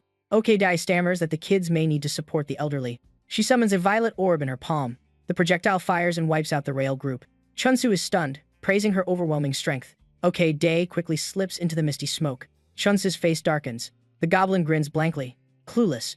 Wuling watches nervously, suspecting she slew a true monster. She shouts, demanding the attacker's identity. Someone glances at the tag Elev, repeating it for OKJ. She panics, sensing they know each other. She recalls OKJ's words, wondering about her intent to help. The goblin stammers nervously. She turns back, asking G. Oh. B. What happened? Her eyes widen in terror. Before her is the demon mask latched onto Chunsu's body. She clutches her head, screaming she hates this scenario. Space quakes violently as she runs in panic. She snarls, raging at this absurd turn.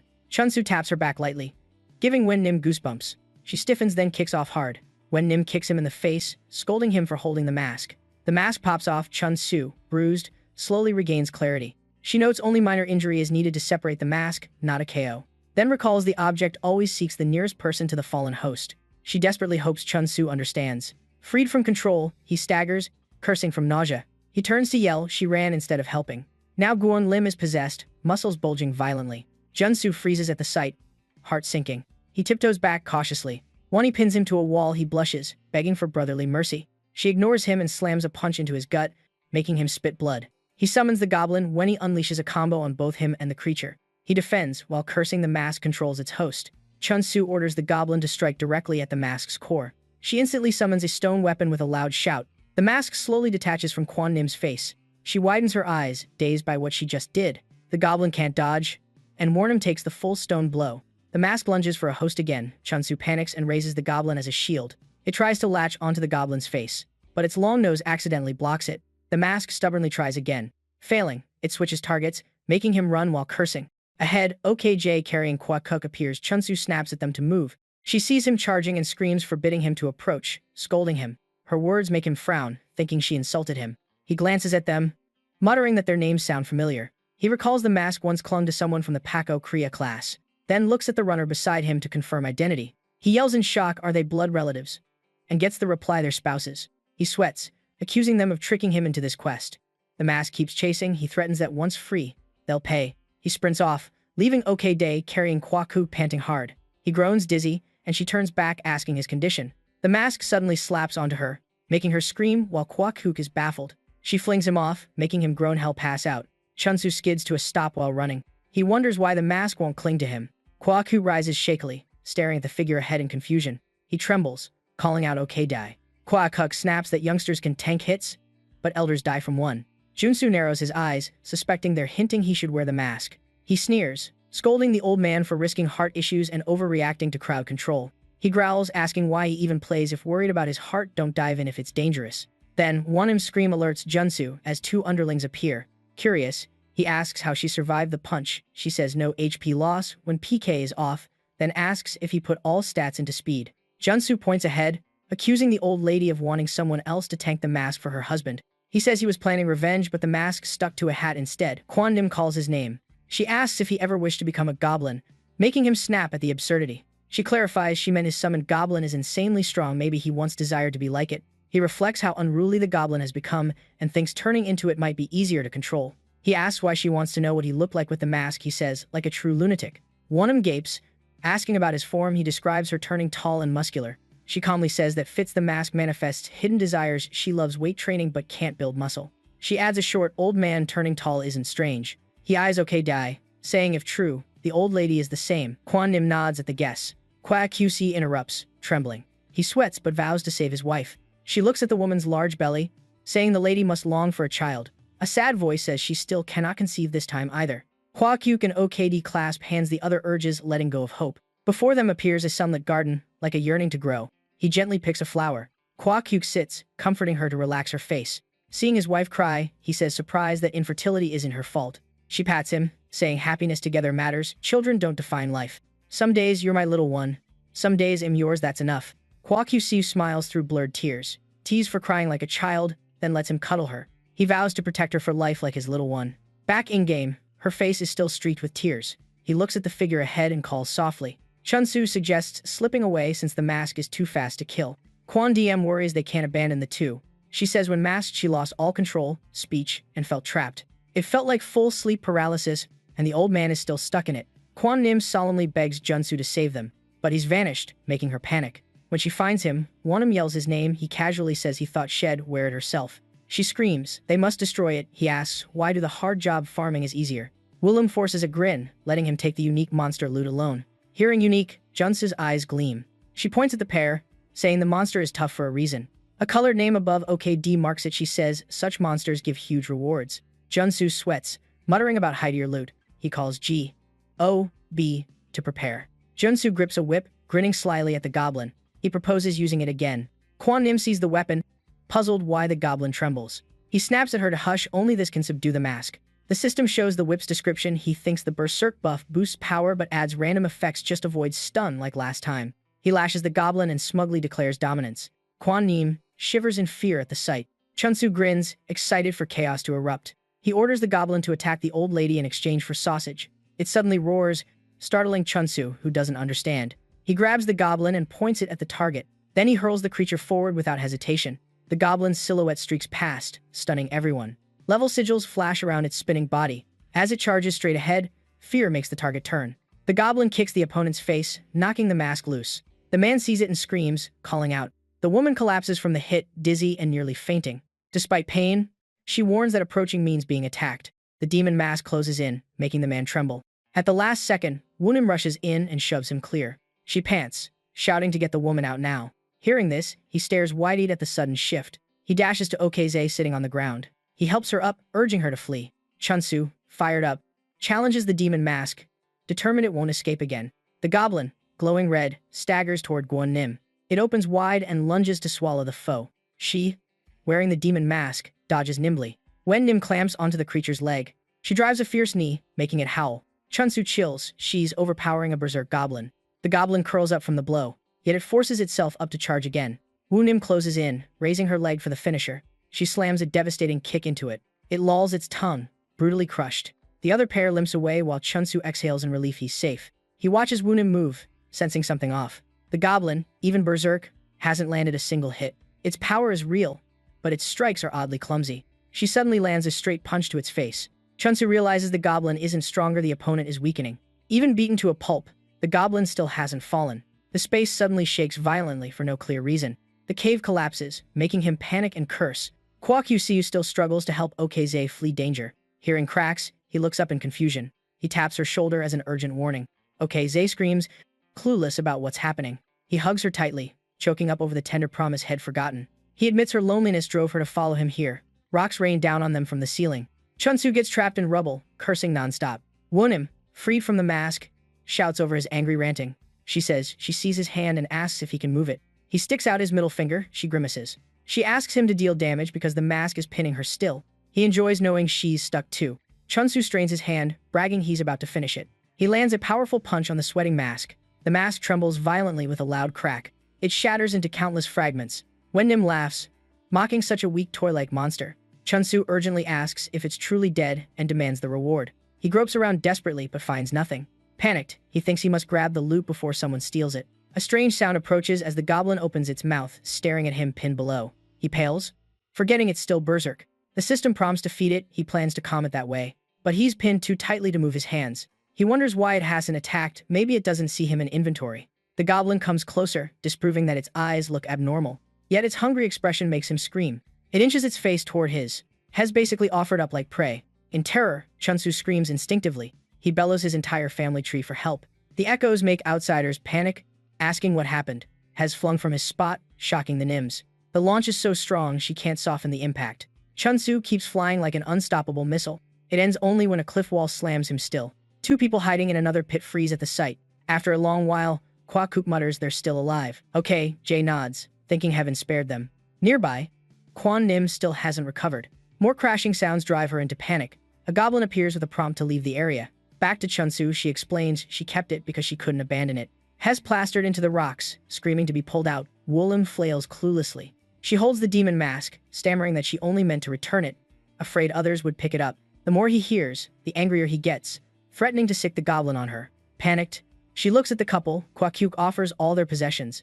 The bizarre turn leaves Chunsu baffled as the old man apologizes. He even urges his wife to bow, making OKJ blurt an apology too. Chunsu slowly understands and considers accepting compensation. Someone reminds him that's their entire life savings. Wakug cuts in, saying they're about to quit the game for good. He'll sell the PC, stop playing, and spend time with his wife so game money is meaningless. Quan Nim hesitates, but Chunsu gleefully calls it a life-saving fee. Game money unused is wasted. Kwaku wavers upon learning in-game items convert to real cash. Woolim confirms, while Chunsu is ignored.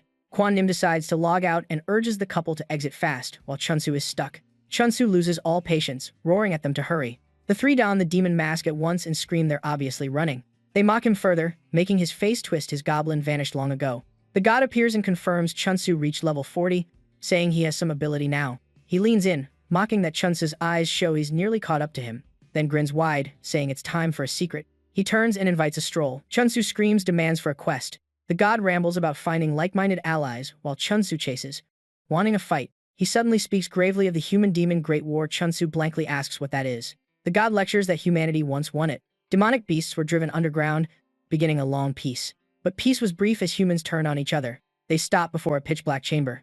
Chunsu, clueless, asks what this has to do with quests. The god lights a torch, saying humans need a target for their hatred. Thus, demonic beasts are indispensable. Seeing a giant creature, Chunsu chills, fearing a village wipe if it escaped. The god says only with a common foe do humans unite, so monsters must not vanish. War will erupt again, and he must choose how to stop it. Even if many die, he says the cost is necessary. Chunsu scoffs at the nonsense philosophy and being forced to hear it. The god throws the torch, calling his name to focus. He declares he wants to recreate the Great War. Chunsu cuts in demanding the quest, but the god asks if hell walk the perilous path with him. A choice window pops up, startling Chunsu. He thinks he must pick ally to unlock the quest, but his rebellious nature makes him want to press don't go. The god repeats his plea like a machine, I need you. He drones on until Chunsu nearly folds, but Chunsu knows it's a forced choice trap and firmly answers no, not doing it.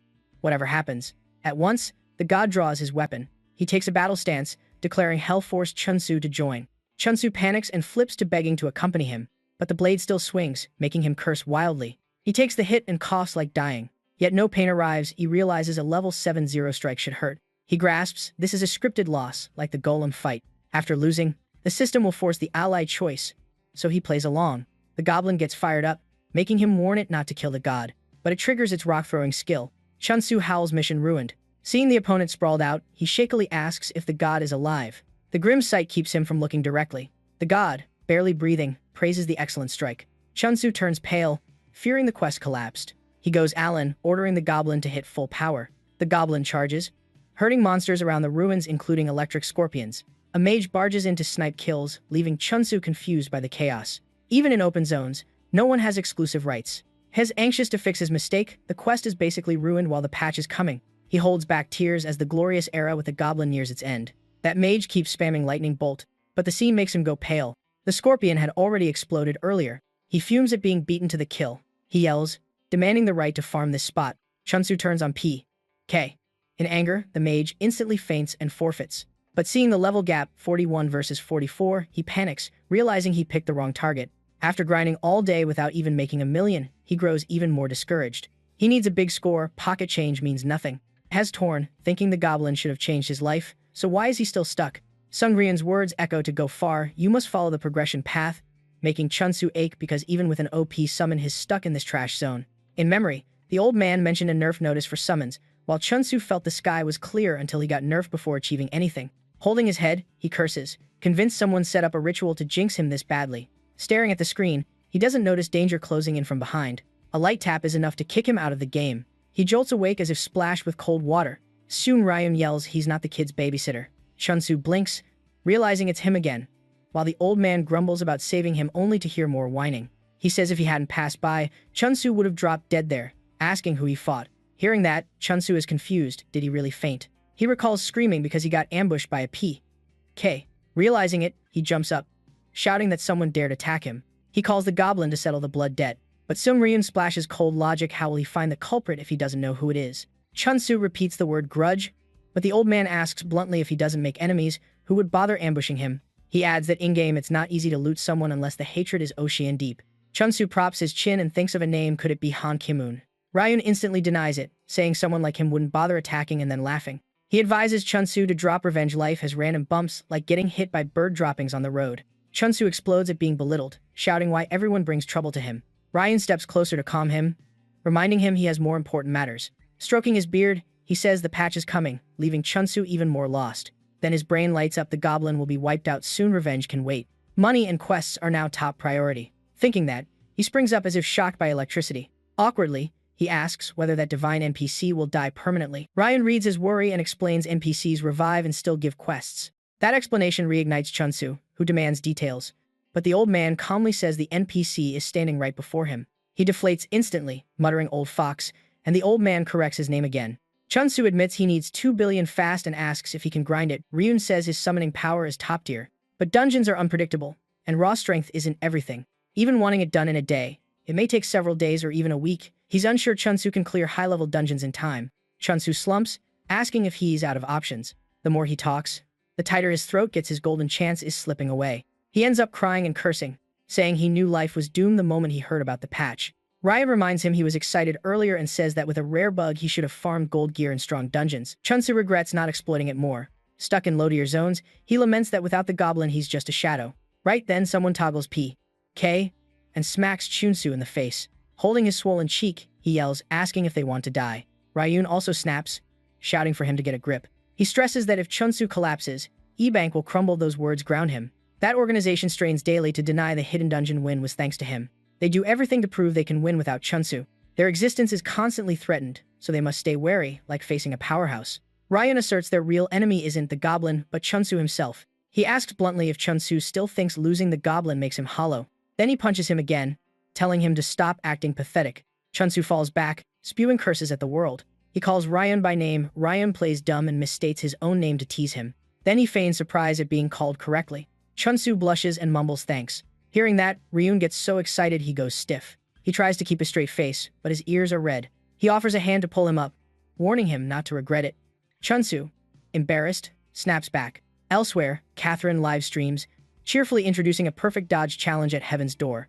Mid-sentence, she switches to cursing. How can a mage dodge everything? When pressed, she shifts tone and plays dumb. Then moves to the main mission, dodging electric scorpion attacks with a 1,000 gold wager. Determined, she heads deep into the desert zone. But the farther she goes, the more anxious she gets. No mobs anywhere. Just drifting mist. A warning voice tells her she picked the wrong place to farm. Dunba Fashi complains this is a dead zone where mobs almost never spawn. He says it used to be a peaceful hunting ground where players even cooperated. Then one day he came and wiped out the mob supply. As he's talking, an electric scorpion appears right above her. He continues, explaining mobs do respawn, but the issue is, she doesn't even move before the scorpion explodes. Seeing the quest complete notice, she's stunned. The mage delights that respawn mobs are basically his prey. He points aside, saying if she wants to meet him, go find Han. Catherine instinctively looks that way. She sees two vague, dark silhouettes. Seeing clearly, she exhales the name Kim Junsu. But the sight of Seung Ryan bricking him on the head is even more shocking. She asks suspiciously why he ambushed Kim Junsu. After the hit, Ryan stands frozen like a statue. Seeing his tilted face, she yelps. The familiarity hits her. She sinks into thought, scratching her head in confusion. Then her eyes light up as memories rush back. She recalls her crew's latest goods transaction. When she and her gang once hunted Chunsu, that man was the one who sold them info about the hidden dungeon. So why is he with Junsu? Those two can't possibly be allies, right? Panicked, she calls out. But Junsu is too far away. Her secretary shouts that the broadcast feed is cut, demanding police and special forces. Catherine scolds him to stay civil, then asks him to find someone who can tail the target. She concludes they'll pay anything as long as it's fast and clean. On Ryun's side, he sternly tells Chunsu to hurry and regain money. Chunsu yells he wants that too, but with the update in 3 days. Where will he get $2 million? Hearing him curse, Ryan immediately squares up to smack sense into him. But this time, the one hitting the floor is Seung Ryun. While Chunsu curses that he thinks he's tough just because he landed a few hits earlier, rubbing his swollen head. He explains that with so little time, earning 2 million is impossible, at best 2,000. Chunsu fumes. 2,000 is useless, better spent on hot pot. Ryan struggles up, saying that money is prep capital. To play big, you must buy a ticket. He shifts into a pyramid scheme grin, saying Chunsu lacks both time and money, so he must gamble on luck. Hearing that, Chunsu believes him and posts a 1,000 gold dungeon clear service. He shouts it in the plaza, stunning players with the speed god rumor. Booty is curious to meet the speed god. Chunsu raises his hand, and he doubts him, calling BS. Calmly, Chunsu says he must be gullible in life to be this suspicious, then invites him to a dungeon. No clear, full refund. Booty is provoked, ego wobbling. He brings 2 more to assess and asks if Chunsu can clear the Earl's Grand Library. Chunsu has no clue what it is but claims victory anyway. He puffs his chest with ignorant confidence. The 2 behind doubt him. Only Booty is stupidly hopeful. Then all 3 burst out laughing, saying he watches too much anime. They say at level 44 he can't even stand at the dungeon gate, making Chunsu swallow pride and shoo them off. After laughing enough, Booty turns serious and says he has a dungeon he wants cleared, but repeats that failure means returning the gold money starved. Chunsu nods furiously. Booty introduces a level 4-6 dungeon too high, but he wants fast leveling. Outwardly calm, inwardly his dying of laughter. A level 4 solo will get shredded. His plan, watch Chunsu fight, leech X, then reclaim his gold when Chunsu fails. But as he thinks that, He panics. Chunsu is gone. Turns out the thief met a veteran. Chunsu slipped away, sneering that they're dumb for giving gold to someone they barely know, adding that if level 31 seconds can enter high dungeons, he would have done it long ago. Those fools are brain flat. He quietly praises the schemer. This gig is perfect for hired gold digging.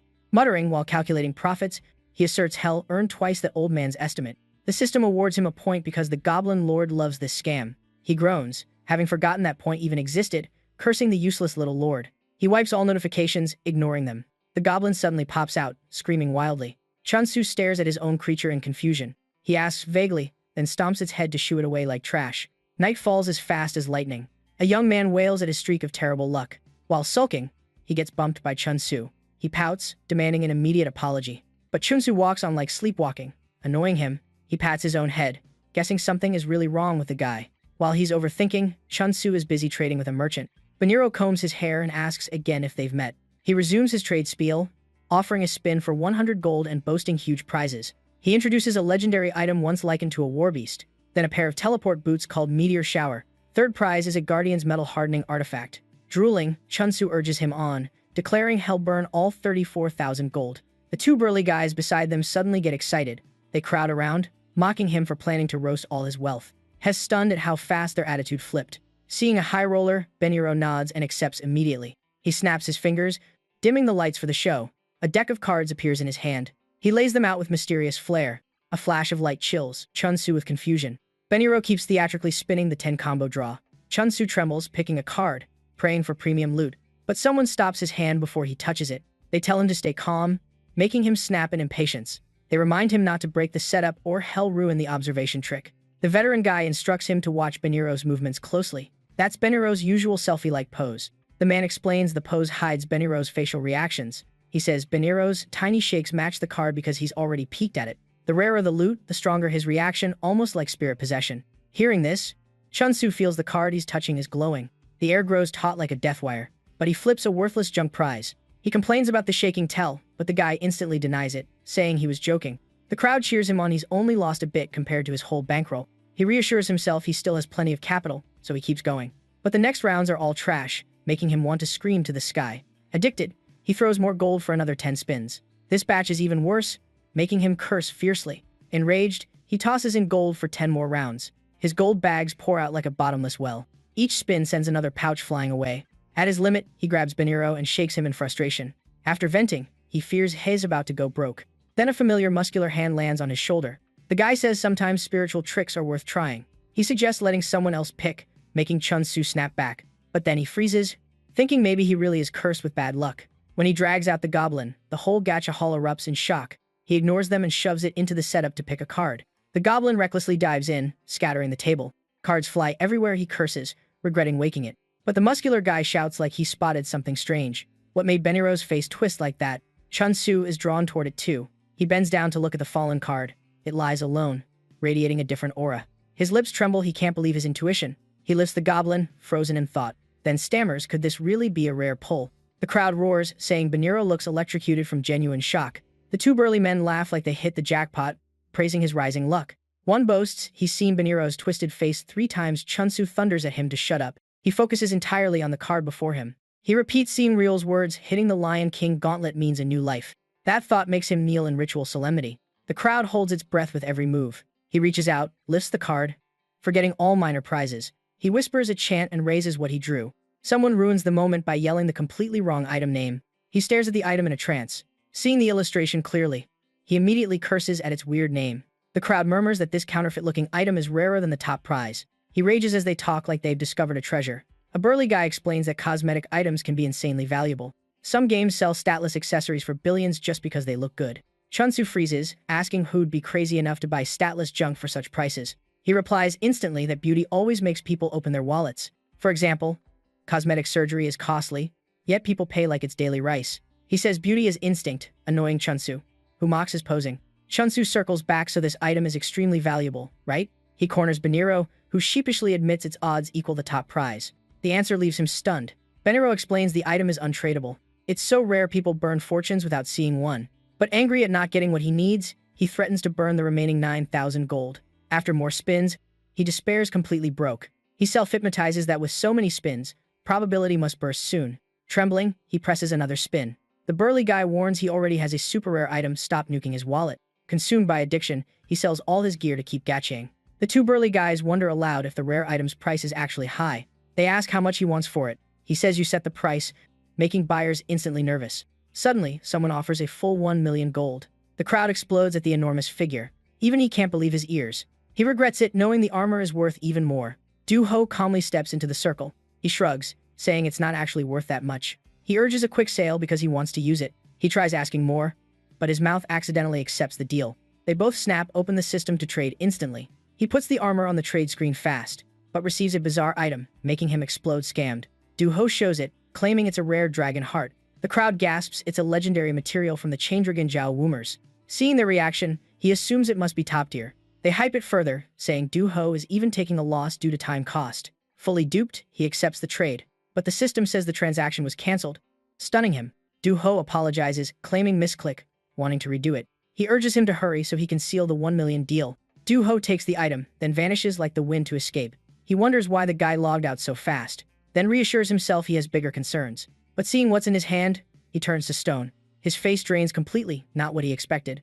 It's just a strawberry. The muscleheads roar with laughter he traded for trash. They lecture that you must verify trades, absurd prices are a red flag. One puts a hand on his shoulder, saying among all the instigators only a few are sincere. He says none are sincere, they just cheer to watch someone else burn cash like them. When they thought head hit jackpot, they all secretly hoped it was trash. He reveals they only relaxed when they learned the item was trade locked. From the start, no congratulations were real, look around, no one stayed. Then he leaves, letting Chunsu swallow the shame alone. The clueless goblin keeps tugging his arm. He roars for it to let go, he's furious. Yet he still drags himself home in choking resentment. He screams curses at the scammers. Two creditors show up mocking him, saying killing them means jail and no repayment. He hurriedly argues he already paid. The blonde guy grabs his head. Paid what? Think the debt's gone. Trembling, he begs to step outside and promises full repayment. Once out of sight, the guy beats him repeatedly to threaten him. Terrified, he pleads for mercy and swears he'll pay. He laughs at Chunsu's cowardice. While punching, he lectures that debts must be repaid. Chunsu collapses, coughing as if his lungs will break. He threatens that short payment deserves a beating. Before kicking again, he warns that moving will break bones. Chunsu curls up, awaiting the blows when a scream rings out. The familiar voice makes him open his eyes. Sung-ryun suddenly charges in with a saving kick. The blonde thug gapes, asking if the old man is mistaken. His buddy grumbles, how dare he meddle. Sung-ryun raises a brick, asking who's torturing his friend. He lowers his voice, threatening they'll pay for it. But he's kicked away instantly by the blonde. Chunsu pales and rushes to check on him.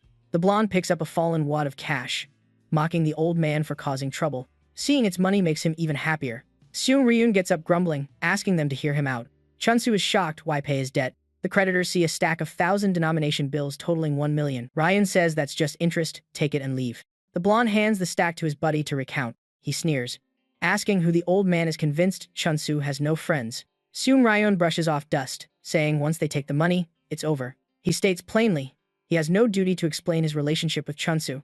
The blonde shrugs, money's money, friendship, irrelevant. His buddy says it's 100 bills, but the blonde yells it's only 100k, wrong count. The guy counts again, still clueless, so the blonde drags him off. Before leaving, he calls out to Chunsu, telling him to treat someone who helped him properly. Sitting down, Sung-ryun reels at interest, turning 100 million into 2.3 billion. He sternly asks again about that parent's debt, confusing Chunsu. Chunsu admits he made it up to avoid shame for loan sharking. Sung-ryun asks if he tried asking his parents for help, irritating him. He bows his head and confesses he's an orphan and was heavily bullied for it. Sung-ryun calmly asks where the 100 million went. Was it gambling? He dodges, saying he could only use his life as collateral. Ryun understands, somewhat thinking the shaky goblin power pushed him into high dungeons. Then he asks what Chunsu plans next. Chunsu gives up hell, get a job, since his future is just low-tier dungeon loops. Sung-ryun advises not to quit, he's clearly stronger now. Chunsu sets the can down and thanks him. Hez grateful without him, he'd be beaten to death and promises to repay him. Ryun says not to phrase it like at all costs, sounds creepy. Then he clinks cans, Chunsu asks for another.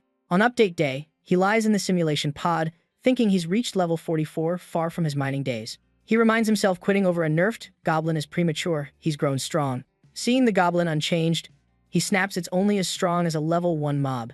The crowd laughs, saying he looks deranged. Chunsu stands exposed, cursing internally in shame. He quickly switches his interface back. Wearing his level 3 armor, he exhales in relief he didn't sell it in a fit. He clenches his fist, hell fight on his own, no goblin crutch. He chuckles lightly and opens his stat window. Passers-by interrupt, telling him where to put points. Seeing his pathetic stats, he aches he relied entirely on the goblin. He decides to raise vitality first, then strength. Done. He praises himself for choosing a mobility build. He just needs a weapon matching his stats now. But thinking of his empty wallet, he remembers burning all his money on gacha. Cornered, he gets the idea to spin for gear. At the guild, someone bursts out laughing at a strange case. The guild leader praises the rare chance to team with Revenant. They discuss a level 4/7 man who only uses basic attacks. The new mission needs one more member. Chunsu rushes in asking for the slot, flaunting the Lion King gauntlet. Doi verifies, and he quickly insists he's not bragging. She accepts him and introduces Revenant as captain, making him change tone to greet. The team heads to the Red Gorge. Doi reassures him his tense like a bowstring. She says mobs here are level-gapped and won't aggro first.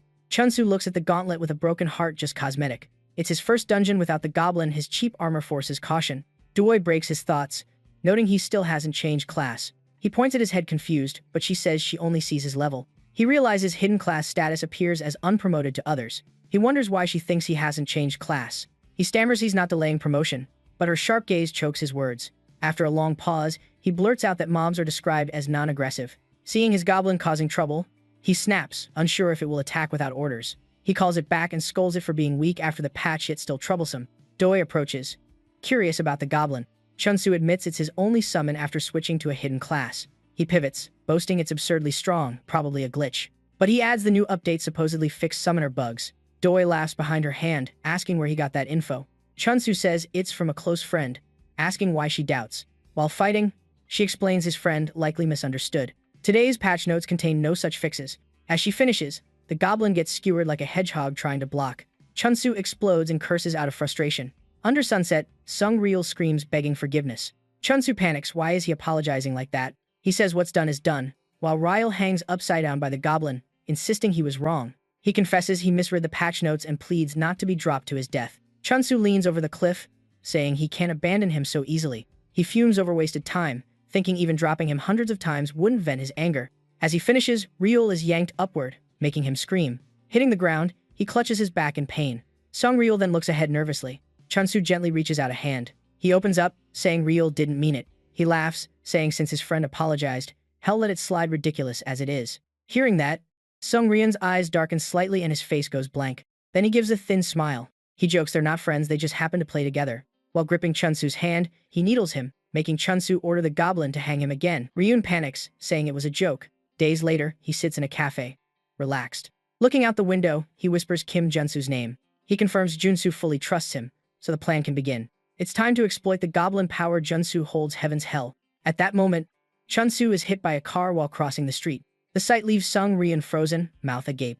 After a while, he is taken to the central hospital. He hurriedly asks about Junsu's condition and is asked if he is the guardian. He immediately assumes responsibility for him. The doctor says, despite the heavy collision, he only has minor scrapes and no head trauma. Once awake, he can be discharged right away. The doctor leaves, and Sung Ryun collapses in shock. He blames himself for forgetting the boy is just an ordinary person outside. Just then, Chunsu's hand twitches and a strange voice emerges. He opens his eyes, confused, asking where he is. Sung Ryun jumps up to check, stunned that he woke up. Chunsu looks at him with empty, soulless eyes. He struggles to speak a few words. The first two words freeze Sung Ryun solid.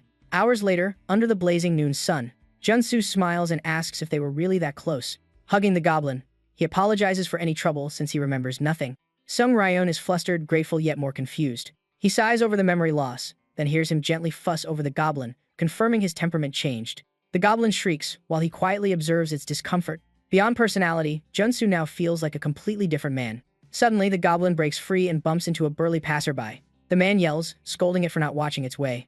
Junsu cheerfully apologizes, flustering the man, and Sung Ryun assumes he's become meek. They reach a desert zone where a LV-34 electric scorpion blocks them. Ryun tells Junsu to order the goblin to attack, startling him. Ryun reassures him the goblin has slain tons of these, leaving him doubtful. Hearing that, Junsu shouts the attack order. The goblin charges but only flicks the monster's leg like playing. Ryun is devastated, unable to believe his eyes. The perfect goblin summoner of Jin Junsu, the one meant to fulfill Iscariot's ambitions. The scorpion raises its pincers to strike back. At the instant the blow descends, a figure leaps in to shield it. The goblin widens its eyes when Junsu asks if it's okay. Blood drips from his mouth as he shields the little companion. The goblin vomits a rainbow, and Junsu panics, apologizing for hurting it. Ryan summons his weapon. The system announces warrior skill activation. His single strike finishes the electric scorpion. Junsu is amazed it fell in one blow. But Ryun says it's nothing special. Lightning type are fast and strong, but terribly weak in defense. Perfect prey for veterans, making this place overcrowded for leveling. Junsu hugs the goblin, saying it's wonderful to fight together, surprising Ryun that he can say that. Suddenly, a stranger grabs Junsu's shoulder, asking if he's the one who monopolized monsters here. He challenges him to say it straight if it's true. Junsu turns back, puzzled, asking who he is. He mutters the man seems familiar somehow. Suddenly, Junsu clutches his head in pain, recalling the name Duof the Magnificent. He shouts the name, enraging the man who says his title clearly states he's the Supreme Mage. Ryan thinks if it's that idolized Duof, then he's one of the weirdos from before. Though Junsu misremembers, it means his memory recovery is still possible. Junsu loudly insists the Supreme Mage is exactly who he's thinking of. Ryan quietly recalls Junsu nearly dying in the hidden dungeon and reminds himself all he does is for him. Snapping out of it, he coughs lightly. He says he has urgent business and will meet again tonight, leaving Junsu puzzled. Ryan only says, "See you later," and turns away. After a few steps, he hears, "Wait, together." Junsu grabs his hand, earnestly asking to come along. Ryan, confused, repeats that it has nothing to do with him.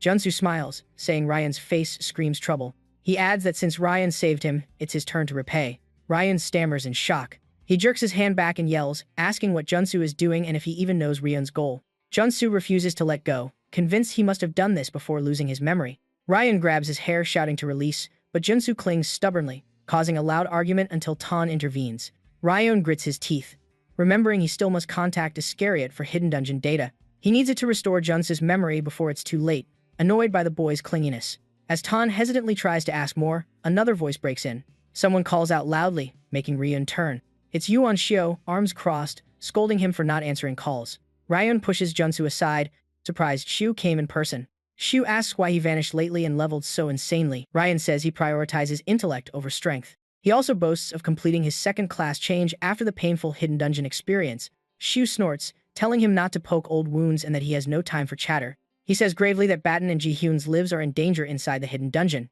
Hearing the names, Junsu jumps up, recognizing Batten the Destroyer and Ji Hyun of Naziel N. Chiloji. He looks at Xiu, thinking he seems strong but probably no match for him, wondering if Xiu notices him at all. Ryun coldly notes Batten and Ji Hyun are their team's top elites, and entering the hidden dungeon is why they're in danger. Yuan Xiu replies he only caught 3 messages before the link cut. They request assembling all guilds. Even matters say Ryun says only a few members can gather. Xiu stresses the threat of a level 100 monster, making Ryun pale. He clenches his fists, cursing the reckless fools who entered the death zone. He then asks one last thing, suspecting it may be a final message. Yuan Xiu gestures toward Chun Su, saying Ji Hyun's dying wish was to bring him along. Sehun Ryan scoffs at his ability but recalls Ji Hyun's belief in his hidden power. Even so, Yuan Xiu still pins hope on Chun Su, the reason the team must come here. Chun Su asks in confusion, while Sehun Ryan sighs in disappointment at his cluelessness. Meanwhile, footsteps echo in the dark cavern. Someone hunts for a target while Patton and Ji hide breathlessly behind a stone pillar. The intruder is a level 100 armor beast Cusset, massive and wielding a terrifying greatsword.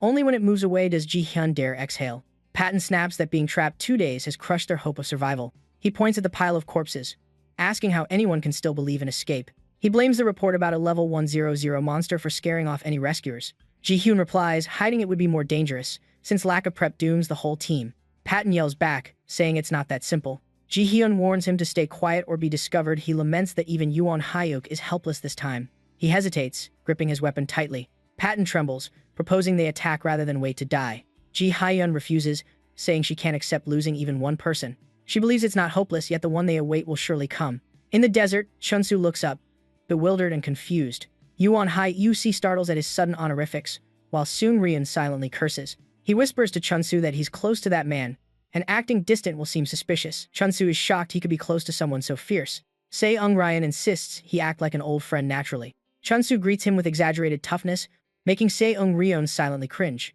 Unexpectedly, Yuan Hyu says that's exactly the familiar attitude, confusing Seung Ryon. Just then a goblin walks by, instantly catching Yuan Hyu's eye. He growls its name in hatred. Seung Ryan breaks into a sweat, fearing their connection will be exposed. Yuan Hyu draws his sword, asking Seung Ryan if it's the demon they met before. Seung Ryan denies it, claiming it's weak and unlikely the one they lost to. He mocks him for overreacting. Yuan Hyu frowns, doubting his own memory. Later in the forest near the cave, Yuan Hyuk solemnly thanks everyone for gathering. Min Dung asks why Matter Guild is absent despite the emergency. Yuan Hyuk says he contacted them but expects nothing, so they must handle it alone. Ji Hyun and Patton escape prison only to fall to a lower floor trap due to Patton's carelessness. They could have escaped easily, but a 11100 monster ambushed below. With such danger, death is likely, and he thanks everyone for coming anyway. He warns this is no game anyone may withdraw now. Suzy drops her hood, firmly calling Ji Hyun's name. She says their friends await rescue. Min-soo removes his hood too, joking he owes Patton and scolding Yuan Hyuk for sloppy command. C1 Ryan agrees, stressing this isn't a normal fight against a LVL-100 monster. Since the goal is rescue, more people help distract the creature. He thinks that under monster pressure, someone's memories might return. Suddenly, Chun-soo stands and snaps, asking why he must go. Seung-ryun is shocked, seeing him clutch the goblin and reacting strongly, suspecting memories surfacing. Chun-soo says he doesn't know why he must risk himself for their guild who inside is even waiting for him. Hearing this, Seung-ryun rejoices, thinking Demon King Jun-soo is awakening. But Chun-soo concludes that makes it even clearer hell enter the cave immediately. His words make both Seung-ryun and the goblin darken in despair. Yuan Hyu smirks, thanking him for his steadfast support. Yuan Hyuk suddenly bows and gives him a fierce kiss. He turns and gives the charge command, and the force advances. Elsewhere, someone watches a phone screen, doubtful of everything. He orders subordinates to continue tracking the target. Jin Jun-soo has suddenly become strange. His subordinate Catherine calmly replies, "He's stable, so no need to report." Suddenly, a flash of light bursts. Yuan Hyu cleaves the monster in half, blood spraying everywhere. He keeps cutting them down, sighing at their endless spawn. Chun-soo stands, stunned by his power. Though undefended, they show no openings thanks to absolute trust. He wonders if he could ever find comrades like that when a monster suddenly lunges. Rapid footsteps make him panic and turn. Zier flashes in with a weapon to assist. He smashes the creature into pieces with one blow. Seung-ryun clicks his tongue, saying one hit would drop Chun-soo instantly. Chun-soo chokes up and calls to him emotionally. He hugs him and the goblin tight, making him blush and shout. Chun-soo confesses. They make him feel he once lived well. Seung-ryun replies perfunctorily while secretly planning to toss him at a strong monster. He calls out to Yuan Hyu, who answers. Seung-ryun pants and suggests splitting directions. He notes these monsters are small fry, no need for formation. Yuan Hyu thinks, then agrees he has been overcautious. They split into 3 paths, reporting anything suspicious. Tun watches and decides no intervention is needed. Suddenly, a monster charges him. He flaunts his weapon, sure, his full power will impress them. In a flash, Tun incinerates it to ash with one strike. His misangled blow hits a nearby stone slab. The slab erupts in intense light. Then it sweeps the area with a blast of energy. Yuan Hyu panics, asking what this phenomenon is. Stone pillars connect into a star sigil, trapping Yuan Hyuk's group at the center. Cracks begin forming beneath their feet. Seung-ryun looks down, guessing they've triggered someone's trap. Chun-soo and the goblin freeze at the sight ahead. The ground collapses, dropping them into a deep pit. Underground, Chun-soo screams nonstop. Companions witnessing it panic, crying they're doomed. A slow voice behind makes him turn. Someone remarks Yuan Hyu will suffer badly this time. Rumor says a LVL-100 monster dominates below. Lammy bursts into tears, fearing total annihilation. That supreme dungeon is like an underworld fortress, fit only for the strongest. Zemanzorian, Lammy, and Crazy Dog were the first trio to clear it, but all teammates with them that day mysteriously died. Back in the present, Lammy sits crying that everyone is doomed. Elsewhere, Yuan Hyu collapses, wondering why the trap triggered now. A thunderous noise startles him. A sudden ambush makes his instincts dodge. Deadly sword arcs from the LVL-100 monster make him pale. He knows he can't defeat it, only lead others to escape. A foul stench makes him look aside.